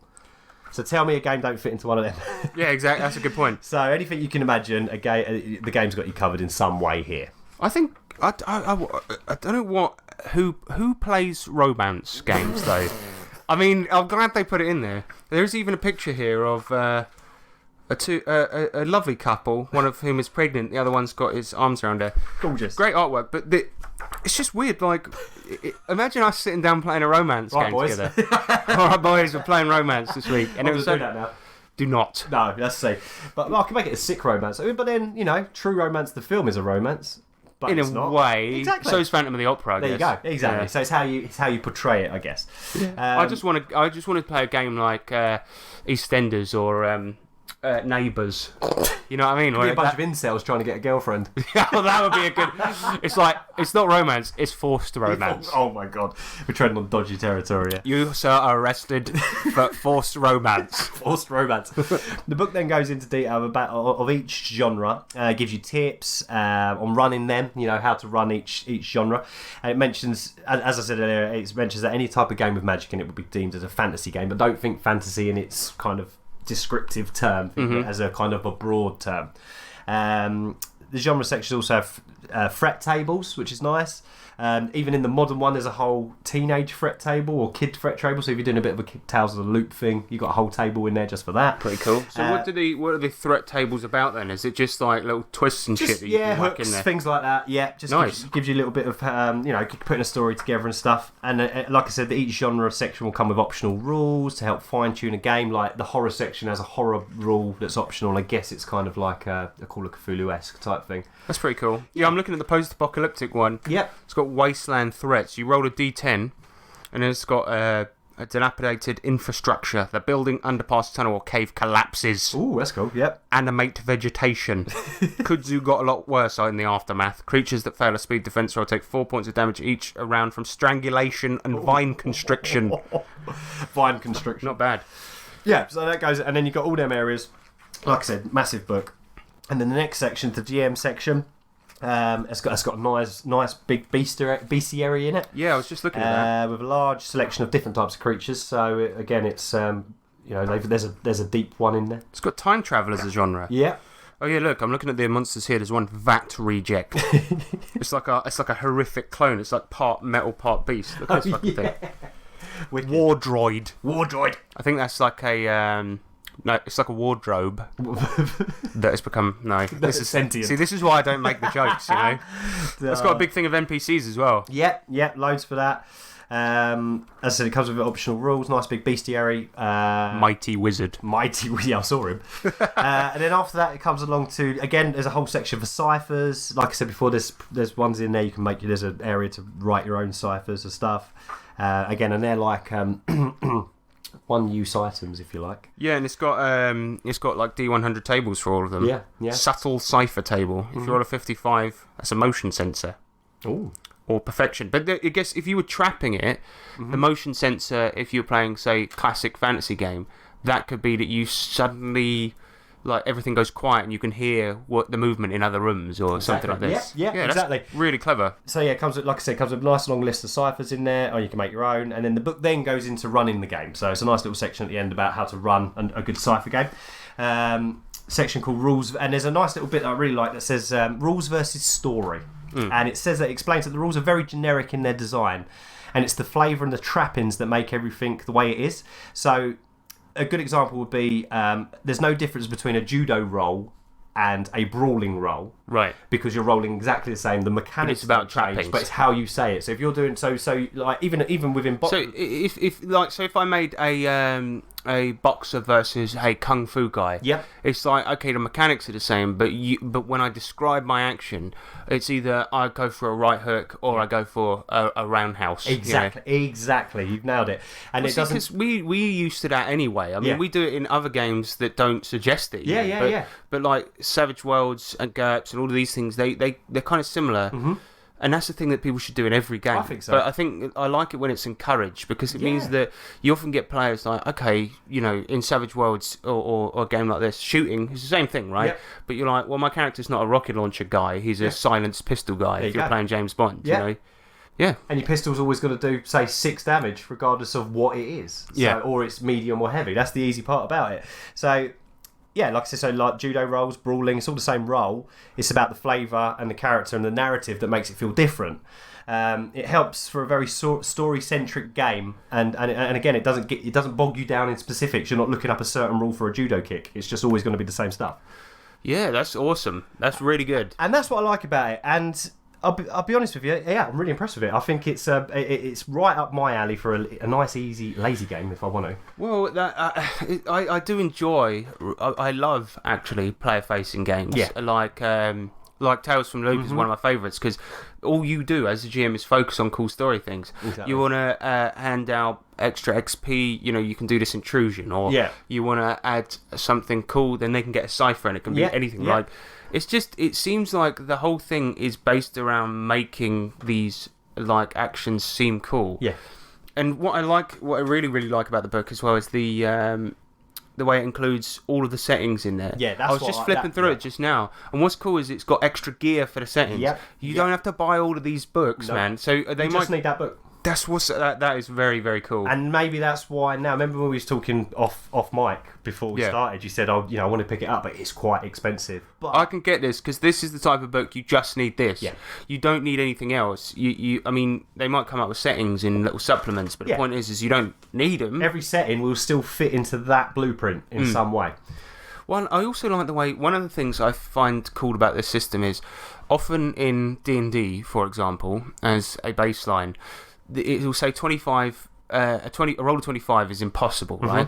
Try telling that to a player that's like level 8, right? But in this, you've got a roll of a 30, and it means that players can attempt things that should otherwise be impossible. And also, it will push them to remember what type of perks they've got, because their perks are what determines whether they can bring that target number down. So rather than just being a passive kind of move that you choose to use whenever you want, you've got this effort and edge, which basically means that, you know, if you remember them and make sure you might have to apply a little bit of effort and bring that impossible task down to a task that can be done. Can be possible. But that's what's cool about it. So the GM can present really big challenges, and instead of it just being this thing happens in the story, you could be like, okay, it's a kind of a shitty example, but there was a thing that was happening the other day that was pretty much impossible, where even though our character Ryan in the D&D game, he has a belt of giant strength, he couldn't pull he's got +5 in strength, but the way I did it is you roll, and he couldn't pull the gate off. But in this game, you can go, look, I know that this is a 30, well, it's a 10 difficulty, meaning I've got to hit 30, right? But and then you could there's just a go, free cost just to attempt it. But you just go, I want to free this fucking guy. I'm spending 12 effort and I'm fucking doing this. Yeah, and you pull off the door. You might faint from it because you go down to 0. Exactly, or whatever, yeah. But you've done it. I've always liked that as well, like, because Shadowrun has something similar where you can push spells to be more powerful. Oh my god, I'll never forget that electric thing. The electric thing. What was that? Peter, when he was just like... Oh, he's a fucking idiot. No, he went like 10 power or something. Yeah, because it's the first time this guy had ever played Shadowrun, and they went into this really posh restaurant and started robbing everyone. Yeah. He jumps up on the table, he's like, right, give me all your shit. His hands start sparking with electricity, and I just go, how much power do you want to put behind this? Bear in mind, just using 1 is quite powerful. He goes, I don't know, 10, and I was like, okay, fine. And he basically set off an electrical storm inside of this place and then fainted. Yeah. Later on, he also did that where he was falling off of a plane, which was really stupid. Like, I'm like, you're not surviving this, man. And he goes, he actually had a spell, I can't remember what it was, or a device or something that would make him fall slower. But he was like, fuck it, just in case I take any damage, I'm going to heal myself on the way down. And I go, how much power do you want to put into it? He's like, I don't know, 10? And I'm like, oh my god, this again. So he's fallen towards the ground, and then he heals himself and faints immediately. So, and then just dies as he hits the floor. But I like that because it's a very cinematic thing that's not often represented in RPGs. And I think this Cypher system does it really well because I like the fact that if there's something you really want to do, you can push yourself to the limit where you're going to be out for a couple of weeks. Yeah, like, that can happen, yeah. Like, if you need a really big spell to go off, if you need a really big hit to go off, like, there's this mech, it's almost impossible to hit, but you want to damage it, so you put all of your effort behind this one big punch and bam, and then it goes down, but so do you. And you might hit a 20 and get the extra damage. And what I can imagine as well is rather than people checking for, like I said, you're not going to get people having to look up things in the book constantly. Yeah. But what I can imagine is quite a few conversations where the task is presented, and then there's this discussion where people are kind of figuring out how they can help this move. Yeah, somebody goes, I'm putting fucking 10 effort behind this, and everyone's like, what? No, don't do that. Yeah. And before you know it, this target level's going up and down, and then when it finally finishes, everyone's holding their breath waiting to see if it can be accomplished or not. Your stats in this game are almost like a... they're almost like a currency as well. It's rechargeable, but it's like your health, your stats, all of this. It comes into, it's like one big homogenous ball that creates your character, and I quite like that as a mechanic.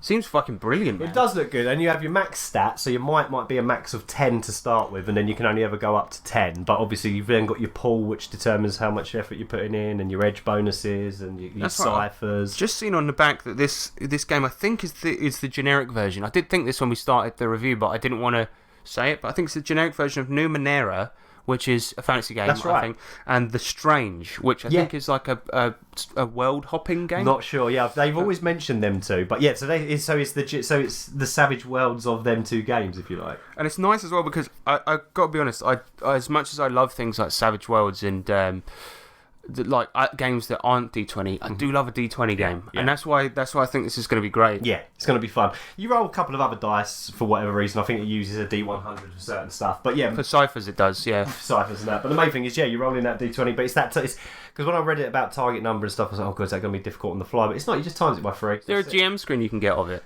Pass, not sure actually. I have to check that out. Well, but I guess the difficulty is easy enough to say. Well, I wonder why it is though that you. The difficulty is from 1 to 10, but you multiply that number by 3.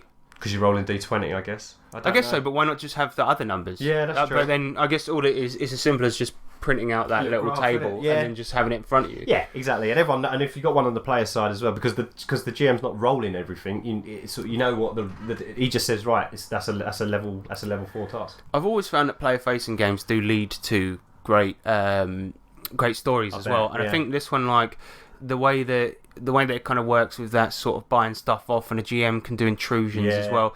It's like it actually has sort of a inbuilt thing for sort of GM fiat type things where you can just be like, okay, look, I want this story to get more interesting. Here's the thing. Yeah, it's like, and also because it's Monty Cook, it's a bit of a cross between a story game and an RPG. Yeah, totally. You know what I mean? Totally. And it really does. From the whole way through the book, it does say that it's rules light. This is a narrative storytelling game.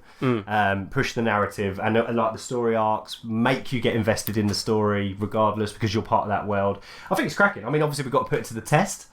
But on paper, I love the look of it. Well, because you're trying to feel out something to do a campaign of Destiny, the video game. Yes. I think this would be a good fit. I mean, Destiny's not. It's got a great story in the background, but then you can insert a bit more character into it using this system, and I think a lot of those things like Destiny, it will kind of flesh it out a little bit. For example, if you're the Titan and you're using a barrier ability, and then you can spend your own stats on it because you really want to protect the party, things like this. I think it's going to be... What it seems to me is it's a game about dramatic moments. Totally. And that I think sounds great. And it's Destiny. And also another great thing, I mean, what is the bit... it's a looter-shooter Destiny, right? So I'm guessing Cypher's perfect thing for loot, isn't it? Yeah, totally. Yeah. You're absolutely right. So, so we're going to check it out. But obviously, test run at SavageCon, do Savage Destiny, and if that goes all right, then we'll maybe port it to Destiny Cypher. Yeah, I like it, man. Thanks for bringing that. No, not at all, Thanks for bringing that. That was fun. I didn't manage to pop off many jokes during that because, as I said, I'm not actually that funny. So I'm gonna try to do one now. Yeah, go. Knock knock. Who's there? Boo. Boo hoo. Stop crying, man. It's a joke. All right, let's get on to the next segment. Oh, dear. What the hell that, man? I don't know. What the hell is that? I don't like it, man. What that? What that, man? What that? Run away!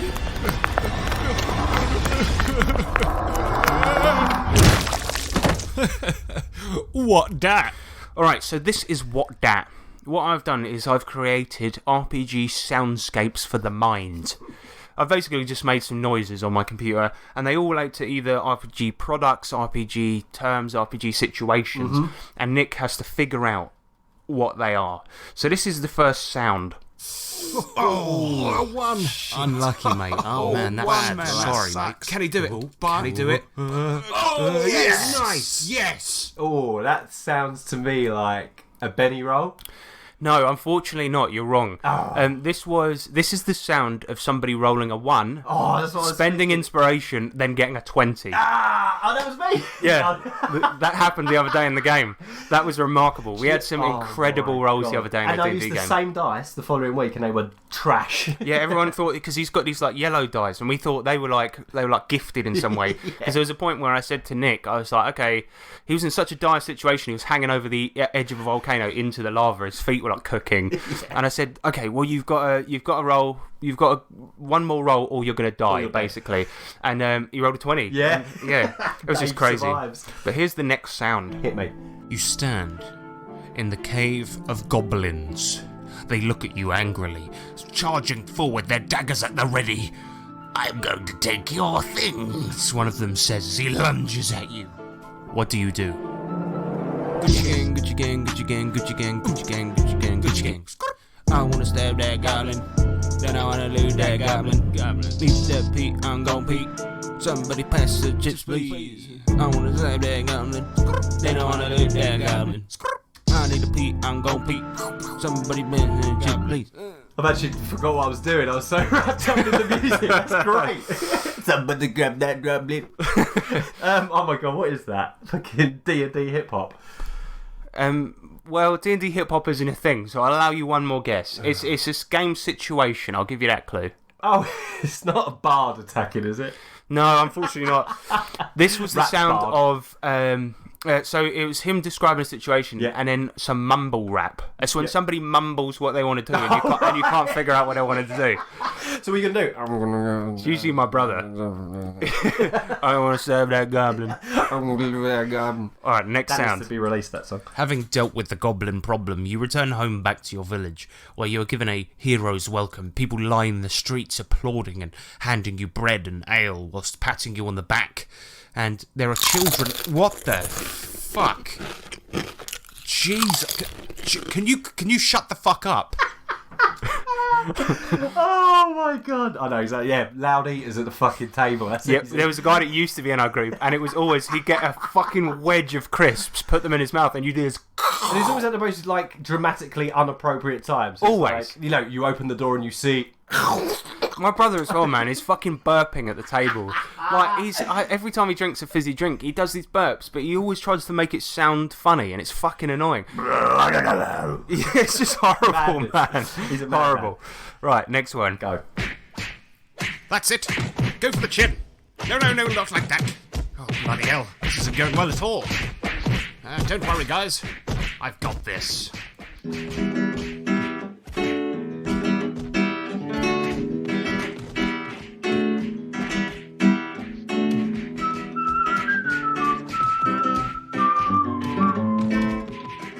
So what would you say that was the sound of? That's a bard. That is a bard. Yeah, it's pretty much... The Shout Hills. Dishing out heels during a fight, yep. Yeah. And we got one more sound for you here. Awesome. Far over the misty mountains cold, the dungeons deep and caverns old. We must await ere break of day to find our long forgotten gold. The pines were roaring on the height, the winds were moaning in the night. Fire was red, it flaming spread, the trees like torches blaze with light. Since I heard you were here, I thought I'd invite you all as my guests. But you can't get in unless you're with Togepi and me. Those are the rules. Oh my god. Bit of a weird one, that one. It's pretty sick. What is? I don't know. I have no idea. It sounds like Pikachu at the end. You're on the right lines. Pokemon battle.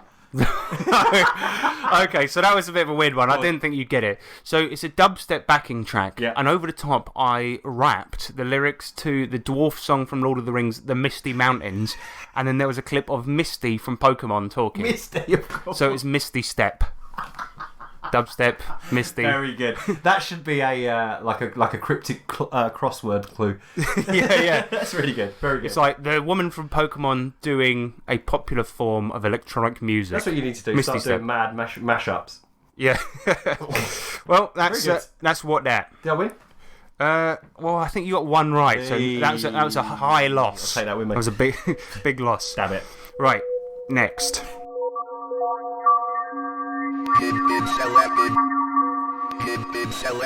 So this is Jim Bim Salabim, one of the stupidest named segments ever. It was named after the fact that the players at our table always come up with stupid terms for things. One of them being Jim Bim Salabim. Yep. So what this segment is I'm going to give you some gaming terms, and you have to try and decipher which ones are real and which ones are fake. Okay. So this time we're doing Cyberpunk edition. Ooh. These are Cyberpunk terms, and yeah, you've got to figure out which ones are real and which ones are fake. It's because we recently completed Cyber Sprawl Classics. Yes. Completed it. Yep. Completed like a game. First one, Bioroid. I think that's real. Yep, that is real. Yeah. That is somebody that's got so much cyberware that they're now considered to be a cyborg. But they were originally a person. That's a Bioroid. Nice. Next one, Mongonaut. I already know that's a Jim Bim Salabim. That is Jim Bim Gotta be Salabim. you. Sorry. Mongonaut. Next one, Borged. You got borged, bruv. Real? Yeah, that is real. Yeah. I can't remember what that one was, but I think it's somebody who's been killed. You've borged them. Got borged, mate. Next one, Ferryman. Jim Bim Salabim. No, this is real. This is a ferryman is somebody in the cyberpunk universe that braves the horrific streets to deliver shit. So not like a postman, but it could be somebody delivering dodgy materials, and Courier. they have to. Yeah, Whatever. so it's a courier. Yeah, I gotcha. Next one, Grungmonger. That's you. Yep, that's me. I always got to put one like that in there. Scissor Boy. Oh, Scissor Boy. Yeah, go on. That's real. What is that? No, that's not real. Ah! It sounds real, though. Does sound real. The next one is Gillette, as in the razors. I think that's real.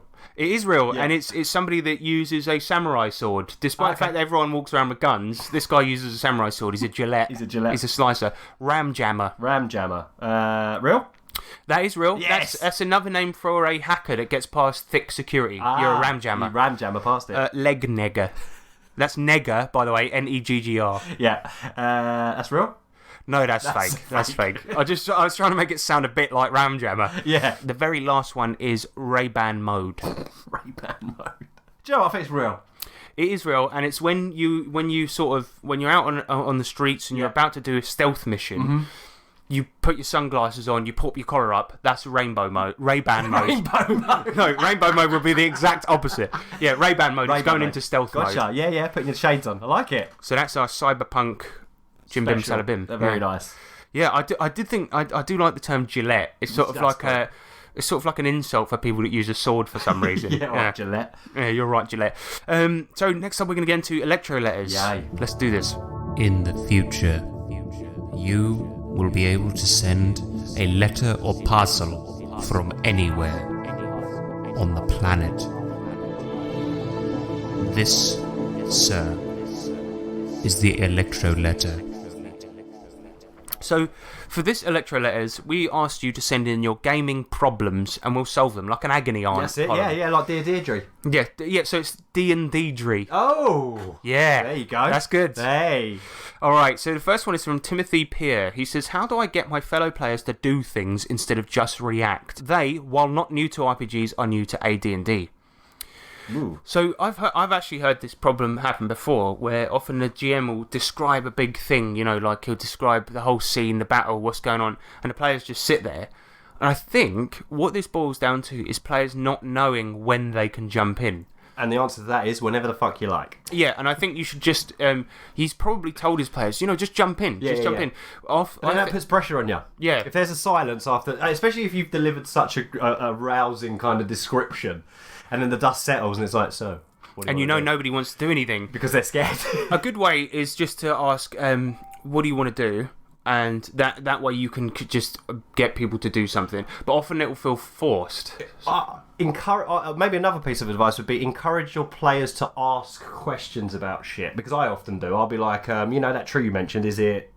I don't know, what way is it facing? Yeah, you could also be like for example, in the ETU game the other day, when you guys got up to their rooms or whatever. Yeah. So somebody was suggesting they wanted to shit inside their sorority girls' pillow and stuff like this. I said, do you want to investigate the room or anything? That you can do, point them in the right direction. Yeah, that's true. Give them a little. Are you or are you finished in this room? Have you done everything? That's another good one. That's another one. Yeah. I mean, I probably take a bit too much poetic license sometimes. Yeah, because I find in my games, for example, and I basically think this should be the same in all games, I encourage people, if I'm midway through a description and you want to jump in, please do it. Because it's often acting impulsively that can happen. Yeah. So tell your players that, and often they'll come up with cool shit. Like a very good example is in one of Spoonie's old videos when he talks about how these guys are infiltrating a thieves' base and they were going in there, they fucked everyone up, and then suddenly the door opens slowly, and he's just about to finish his description. The player just goes, "I throw acid in his face," and it happened to be this god that just was walking into the room casually. Hey guys, And that started something up. Yeah. So I would say, like Nick said, prompt people. Yeah. So mention if people aren't reacting to what you said, give them a little bit more. Mm-hmm. So say for example they're at a party trying to figure out, who the bad guy is, and they just go, and they haven't got any clues to go on. Just go. You've ended the description, and you just go. But there's this one guy in the corner. He keeps taking drinks of punch and just looking at everyone. He's not talking to anyone. And then that it might just be that they currently haven't got enough to go on. It also is an etiquette thing, A lot of people don't know when the GM description is finished. Yeah, that's true. And just tell them. They can jump in whenever they like, mid-description. Unless it's really important, I might say, just give me a minute and I'll finish. Yeah, but exactly. More often than not, 9 times out of 10 it'll be, we'll interject with something, and then you'll be like, yeah, no, there is. Yeah, I mean, I've played with GMs who don't like doing that, and it's really fucking annoying. No. There was one time where I was playing a game, and we'd just come across this temple. There were monsters outside the temple, and... as soon as we saw them, as soon as it came out that there were monsters there, I went, fuck it, I hide in a bush. And the GM was like, okay, cool, you hide in a bush. And by the way, you're not getting an action during combat because you chose to do something that made sense? I don't know, it's like, okay, fair enough. How dare you? Because as far as I'm concerned, that's the eyes through which you see the world. Yeah. I'm jumping in the bush. I mean, we've got off a point here, but anyway. No, but you're right. And and I'm sure Tim's a good GM and he's able to say it. But yeah, just a little bit of prompting. So Terry Hansen, he comes in and he says, whenever I play, I develop a stress-induced rash with satellite hives. What would you recommend to help alleviate this problem? Some pre-game yoga, taking Xanax, smoking copious amounts of marijuana, breathing techniques to use at the table, or taking a warm bath infused with the blood of my enemies? Thanks for the help. I think he's been a little bit silly there, but I think what we can do is answer, if you're playing or GMing, how can you deal with nerves? Yeah. Not alcohol. Yeah, that doesn't help. I've been doing that for the past 4 years, and I've noticed recently that as I've stopped drinking, my games are getting better. So, now you're enjoying them more. That's the difference. That's true. Because when you're a bit drunk, everything just feels like it's going past you at 1,000 miles. Yeah, and I do it to cope with nerves. Yeah, but also, don't smoke weed. Don't that can drink. kill a game. It can. Maybe have a beer or a little puff on a weed joint, if that's what they call them. But ultimately, I'd say the thing with nerves is this. You know how there's the difference between confidence and not having confidence. Is realistically, if you're faking confidence, nobody can tell the difference. Yeah, no one knows. So just. It sounds a bit new age and shit like this, but just convince yourself, give yourself that confidence, pretend to be confident, and just give it your all, and eventually it will just come naturally. And also, one thing which I'm a nightmare for is when I get a bit nervous, I will stutter and I'll talk really quickly. And if you feel like you're doing that and you're doing a description or GMing in any kind of way, just take a second pause between each thing, slow yourself down, and then you'll just be like, your players will sit and happily wait for you to finish what you're doing. It just chat feels amongst like you yourself, should be talking really quickly when you don't need to. I'd also say another very, very good technique for dealing with stress is never, ever, or at least unless it's really important, try not to look up rules during a game. Yes, absolutely. Because that's only going to heighten your stress. Because first of all, you're like, oh fuck, I don't know the rule, and you'll just go blind because you'll look at that book, and because you're stressed, you will go. You're trying to find it so quickly. That always happens. Yeah. So at the best, just say, right, we're doing a rule now, and we'll resolve it next game. Yeah. For example, this makes sense. There was one that I did recently in the D&D game where you guys were doing a skill challenge, so you had to get 3 successes before 3 failures, and Norman, who's the warlock, said he wanted to cast a spell. So he should have just rolled his spell ability, but I just, on the spot, I just said, fuck it, give me an arcane roll. Next session, I went, okay, I realised my mistake now, I've looked it up, but start the game with an inspiration, and then we'll say no more about it. Yeah, that's it. And it's not a test. You know, no one's testing your GM prowess if you don't know all the rules. No one's expected to know every single game inside out, and especially if you play different systems like we do. Yeah. You know, even Savage Worlds is stuff that we learn. Still, yeah, to this day. Yeah, so don't stress. Don't stress, and yeah, just I would say, like, it's stupid, but I have a bit of a pre-game ritual whenever I'm GMing, because I do get quite nervous. Is that I just listen to some music and as I'm heading to the game, and just think over the game a little bit before I get there, precisely. so I know I've got it straight in my head, as well as on the paper. Also, take notes. But somebody's got a question about that later. Okay. Yorkus Rex, he says, I sometimes feel that I'm too good at running games, like intimidatingly good. No, strike that. I'll just have to struggle through that one on my own. Instead, I sometimes feel that I'm a bit disorganised with keeping session notes. What are some good systems for keeping my sessions organised both during the game and outside the game? Ooh. You got any ones about this? Because you take probably more notes than I do. I take too many notes, and then my new thing now that I do is I will put together a brief outline of how I think the session's going to look. Yeah, and then I'll leave it loose. So it's not I don't railroad myself, which I used to worry about doing all the time. Yeah, I get you. And then what I do.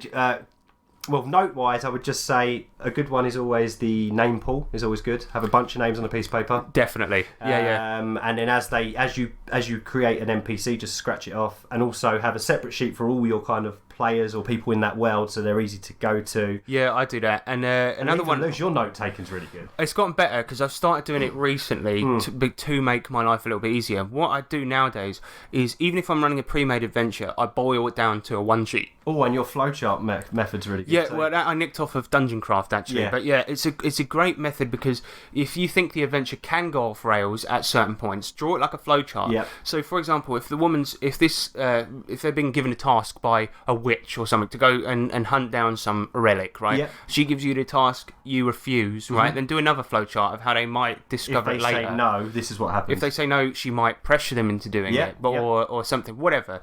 But you write your adventures like a flowchart, and also boil them down to a one sheet. So that's 2 sides of paper. Yeah.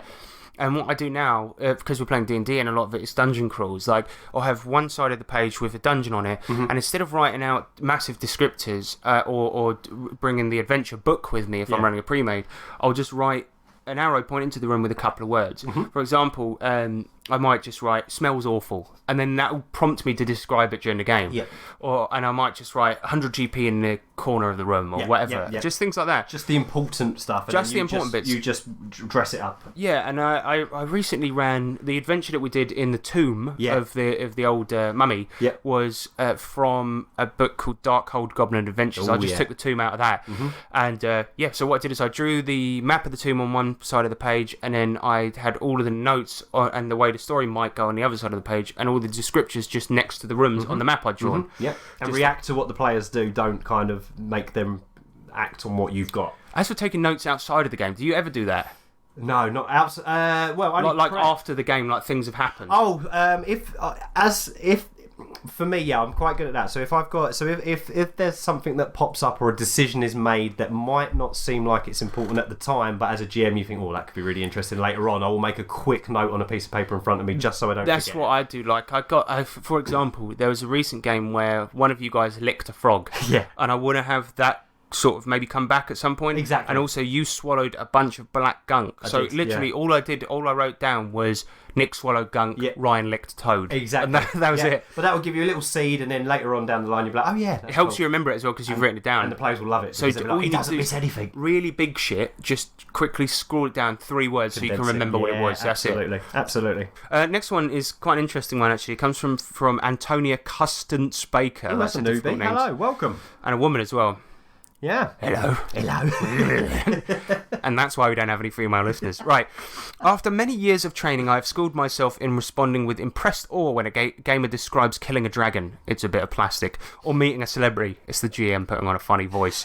With the result that many of my dear friends and loved ones genuinely think civilians are actually interested in their tales. How do I get them to stop interrupting conversations with other non-gamers, inflicting their mind-numbingly tedious anecdotes about events which didn't fucking happen? You know, it's funny because I do know Antonia in real life. Oh, right. And her husband's a big gamer, so you can see where this rage comes from. He's obviously always rabbiting onto her. To be fair, I think what it is among RPG circles, there's a certain type of person that they love to regale people with stories, and if you're with other RPG players, you often just want to tell them. And I'm guilty of it. The way we got around it was starting a podcast and then talking about it during the first segment. Yeah. Well, and then the people that are still entertained do like them, but then we also say that, you know, our campaign stories are good ways to learn things from people. Yeah. So I guess one way to do it would be change your perspective and see it as a way to learn from other people, but then they are really fucking boring a lot of the time. I remember one of our players that's currently in our game, and I won't mention it who it is, he told us about this brilliant moment that happened in Call of Cthulhu where I was in an empty room, right? But I rolled so well on hide, I hid in an empty room, and I was like, that is A, quite a stupid story, and B, it also means the GM really wasn't doing his job well. He should have just said, right, that's near impossible. I mean, you could hide in a shadow maybe, but that was so dumb. And I hear stories about this all the time, and I guess the only way you can get around it is change the subject. It's a tough one, isn't it? Because they will carry on though. Yeah, and everybody thinks their RPG stories are so funny. Yeah, but they're not most of the time. Yeah, and let's be honest. Like, a lot of the gaming population have low social skills and are probably autistic, and as a result, they don't pick up on the social cues when you're like. They'll be like, so my character, right, it'd been 3 months since our last encounter, and blah blah blah and blah, and you just go, oh yeah, speaking of that, have you seen that new TV show on Netflix? And they'll be like, yeah, but anyway, back to the thing, and this happened, and it's like, oh god, it's like me coming home from a game, and like my wife will ask me how it went just out of, you know, kindness, and then I actually start telling her. It's like, no, I don't care. Like, yeah. I it's only when I get really good ones do I tell my wife. But more often than not, she goes, how did it go? I go, yeah, it was alright, but realistically, I want to go, oh, it was amazing. You can never beat a well-timed toilet break. Yeah. Midway through their talking, just go, oh, sorry, I'm just going to go to the loo. Go for a piss. And when you come back, speak to someone else. Yeah, that's true. Yeah, there you go. Avoidance is key. Yeah. But thank you very much, and welcome, Antonia. Yes, hello. Good. Right, Owen Lean, he comes in. He says, Dear 3Ts, I love gaming, but sometimes I feel I should stop for a few moments and do something productive with my life. Does this mean I have a low sperm count? I'm going to ignore that last comment. No, you've got 2 kids. You definitely haven't.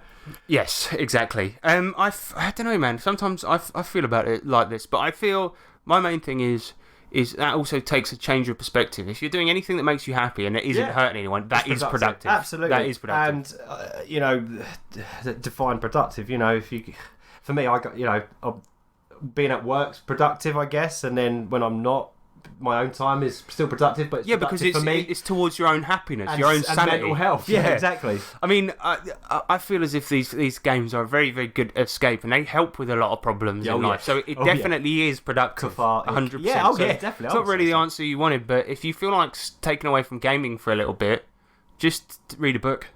Yeah, and then you'll get loads of game ideas. Want to go right? Exactly. I find that, man. I'm currently reading Pillars of the Earth, old book by Ken Follett, and throughout it, I often just pause for a minute and think about how can I do that in a game. Quickly write a note down. And now this book has taken me like a century to read. And do you know what? It's weird though, because once you've got into the hobby, I think it kind of changes your outlook forever. Because I can't watch a film now without going plot hook. Yeah, it's all the time. Yeah, it's actually quite annoying sometimes. Because like I find that I'm constantly just enjoy thinking it, man. about that. Yeah, exactly. Matthew Jones, he says, how do you get people to like you? Ooh. Simply for the purpose of gaming. They can fuck right off otherwise. See, I've met Matt, and I know that's probably a problem he has, because he is a deeply unlikable person. No, he's nice, really. He's lovely. He's a bit weird, though.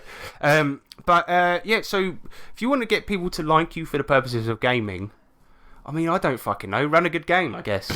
The thing is, I guess if you want people to get on board with your games, and this is how I'm choosing to interpret the question. Yeah. If you want people to get on board with your games and stay loyal to your game, you have to make a good game that all of them like. And that means not always running what you want to run. No, if anything, not running what you want to run a lot of the time. Because a lot of times, like, I often try and do a serious game and it'll go completely off the rails, and like you just have to accept that's what your players want. But them games can be great, because if the subject matter's serious but the conversations are silly, sometimes you'll get a really good balance. Yeah, because it's almost like the comic relief in an otherwise dark, horrible game. world. Yeah, exactly. And I would say, I don't know, it's a hard one, isn't it? Because we're in that really lucky position where we've got a great group that are all friends, and we're all friends, and keep it fresh.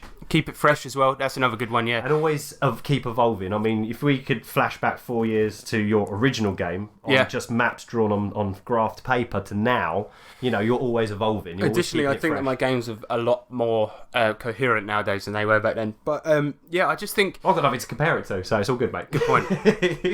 Fucking I mean, I do think that having people like you or your games or your style is important. Yeah. But it's not as important as getting a bunch of good players. I think it's more down to, if you want people to hang around, you need people that are going to be committed and things like this. So I would honestly say our group, we love the gaming, but it's almost partly 50-50, because we just like to meet up and have a get together as well. Yeah, so the thing about it is that when we game, the game is the important thing. Yeah. And then on the breaks we have a little chat, but we also feel like we never see each other, because all we do is see each other at the game, and the game is the focus. So what we do often is we'll meet up outside of the game and shit. Yeah.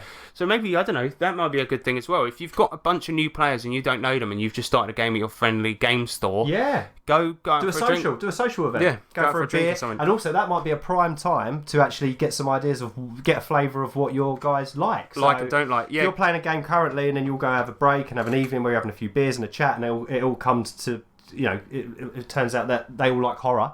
Then you've got an idea for the next game. Actually, because that happened once when we played Bubblegum Crisis immediately after Vampire, neither of which really use a grid to play. Yeah. And you and I were out for a drink, and you're like, I don't mind Theatre of the Mind, but I'd really like to get back to battle maps. And I was like, all right, good. Yeah. It's because we chatted outside of the game that I was able to do that. And it was so much fun. Yeah. And it keeps everyone engaged and keeps them wanting to play. So, absolutely. Yeah. I think he was being silly, but we've answered it quite well. There you go. Skillet Audio, yes, who is a Twitter user. I actually put the question on Twitter for once. Yeah, I saw, I run games that don't have a lot of pre-made scenarios, but never seem to come up with my own ideas that are this, like, for example, this one cool scene. It tends to fall apart when trying to make a full session work and comes off as a bit of a letdown. Ideas on planning a full one-shot from scratch. Easy. Plagiarism. That's the number one technique for all DMs. Yeah. If you find that so he says he's got a lot of pre-made scenarios, but he wants these really big, cool moments to happen. Begin, middle, and end. Yeah, beginning, middle, and end. Just cut your. My planning for one shots is I do 5 scenes. 5 scenes. With one of them that could potentially be cut if others don't go particularly well. And also the room for a dramatic task if there's time. You often do. Yeah, speaking to your mic, man. Sorry. Yeah. But, and room for like a couple of really big moments. Mm-hmm. If you want players to have really, really cool ass moments as well as you orchestrating cool moments, have them like when you describe their actions after they've done something cool, have it be really badass and something you know that player will like. So, for example, if they roll 10 over the target number, just say to them, right, you flip over and you slash this goblin right in the eye, or if they're unlocking the door, it's like you barely wave your hand over the door and it's open. It's use sound badass. effects as well. Use sound effects of your mouth. Yeah. That was funny because in our APs, Nick always used to do that. Oh, I'm a nightmare for It'd be like, I get my axes out. so bad for classic. That. So bad for that. Do you have any idea? How do you plan one shots? I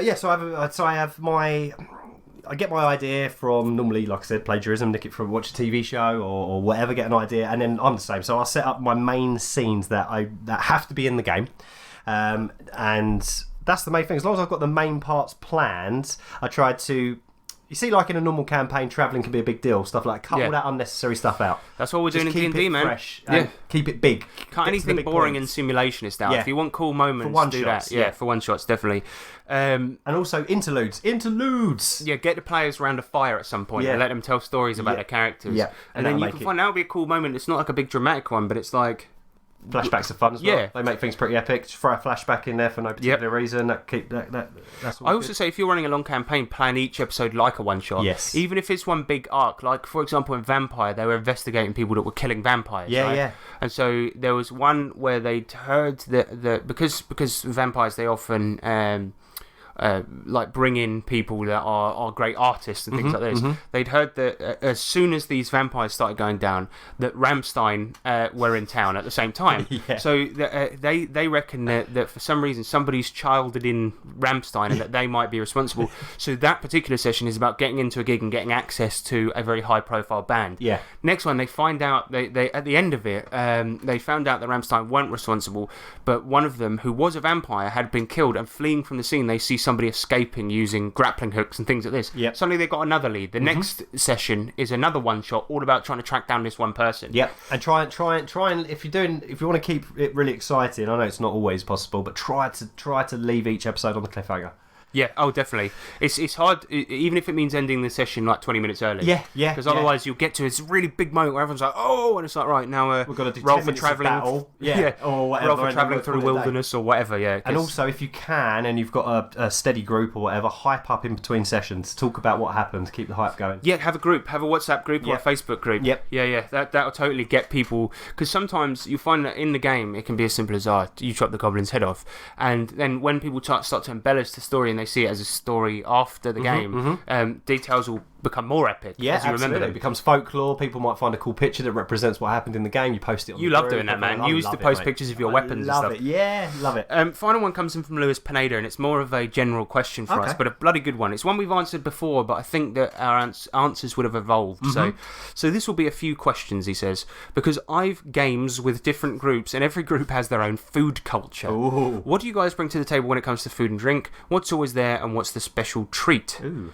He says, my regular group is split on one particular breakfast food, and while it doesn't get heated, we never agree where to go after a game for food, so instead we get pizza. Waffles, pancakes, French toast, or crepes. So we get to the waffles and pancake shit. But, yeah, food and drink.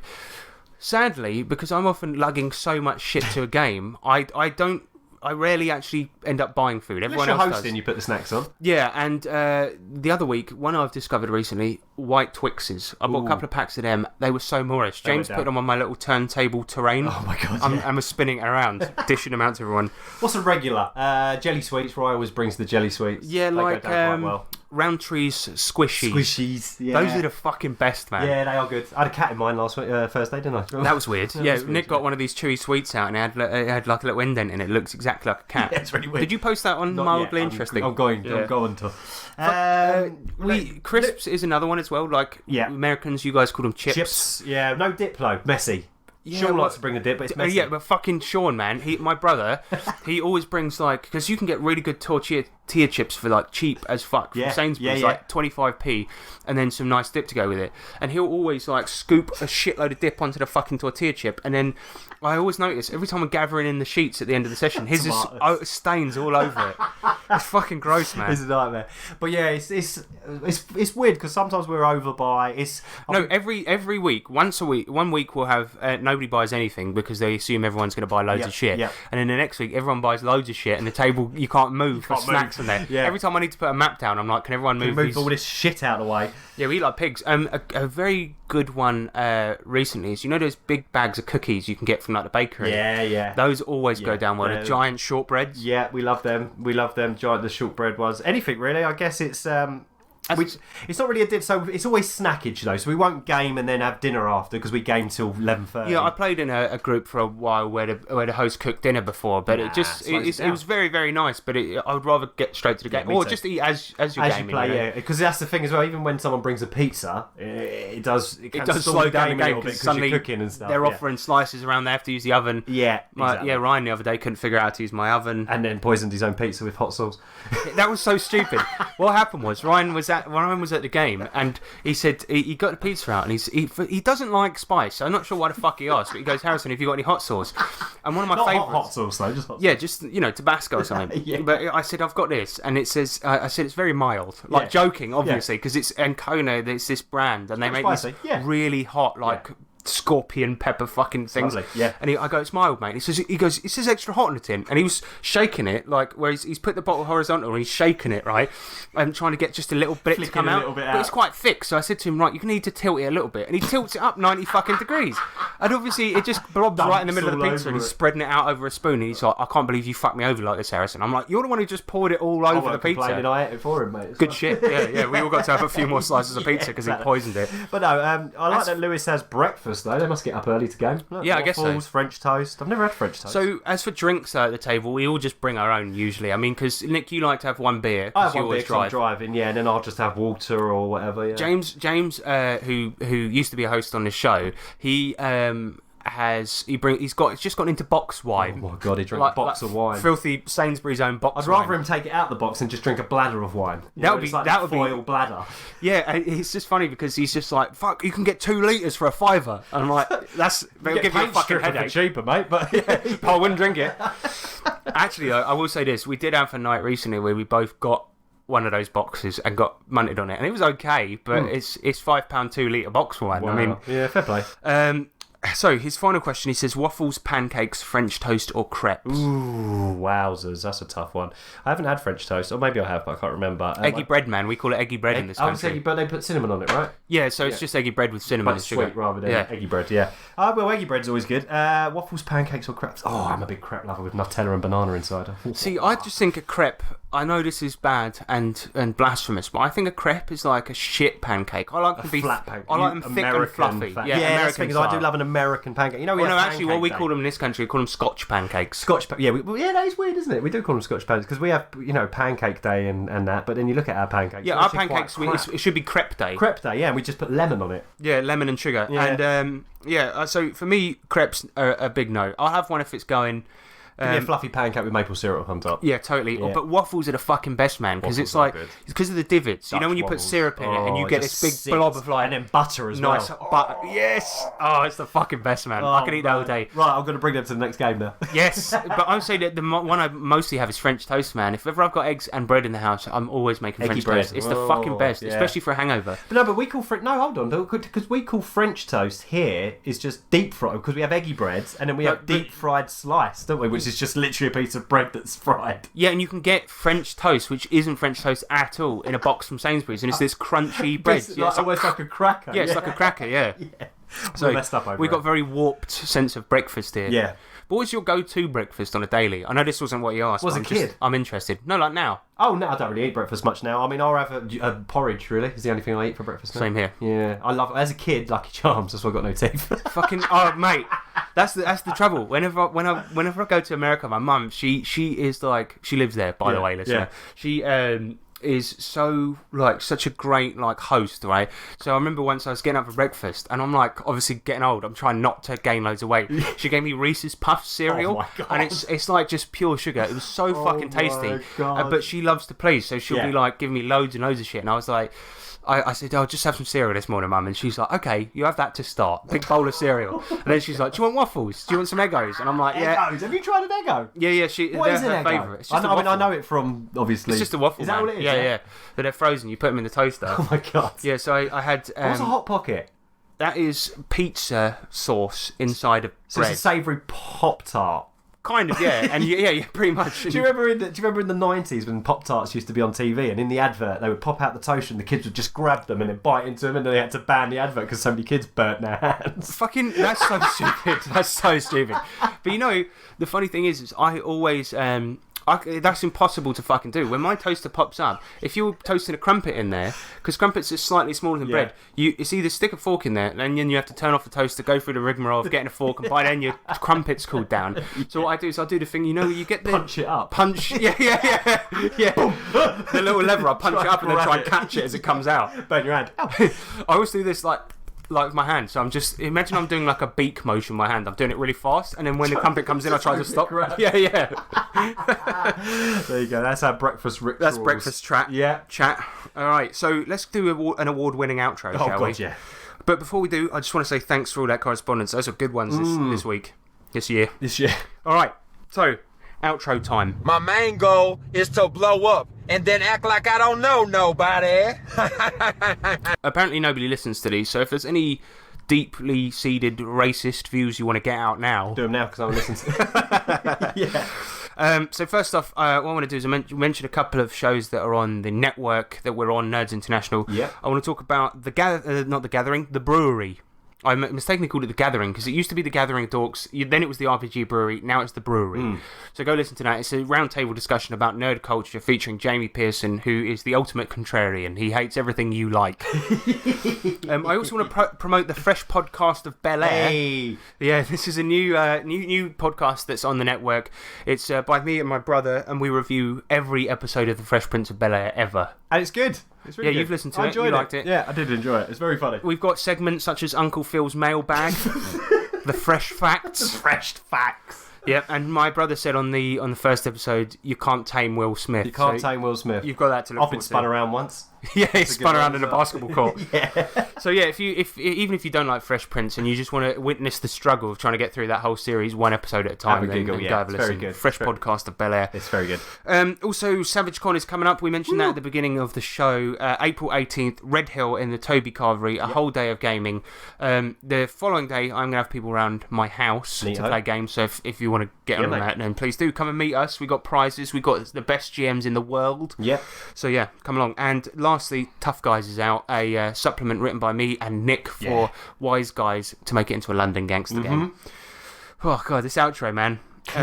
So if you want to support the show, buy 78 Hamlet Happenings on Drive Through RPG. That is our OSL product for random town events. And also support us on Patreon. I nearly burped. Go over to Patreon, chuck us $1, and you will be immortalised in our actual plays. Yes, and you can email us at 3trpgpod@gmail.com or find us on the social medias. That was way too long. Thank you very much. Right, well, thank you for listening to that episode. Thanks for bringing Cypher System to the table. That was fun. And anybody out there, if you've tried Cypher, please tell me. And if I fucked it all up and got it all wrong, also please let me know. Don't bother. We don't want to hear it. We don't want it. Okay, so that was another episode. I've been Harrison Hunt. I've been Nick Lambslice. And remember that D20s are cool, but 20Ds, now that's a good time. Oh yeah. Goodbye. Later.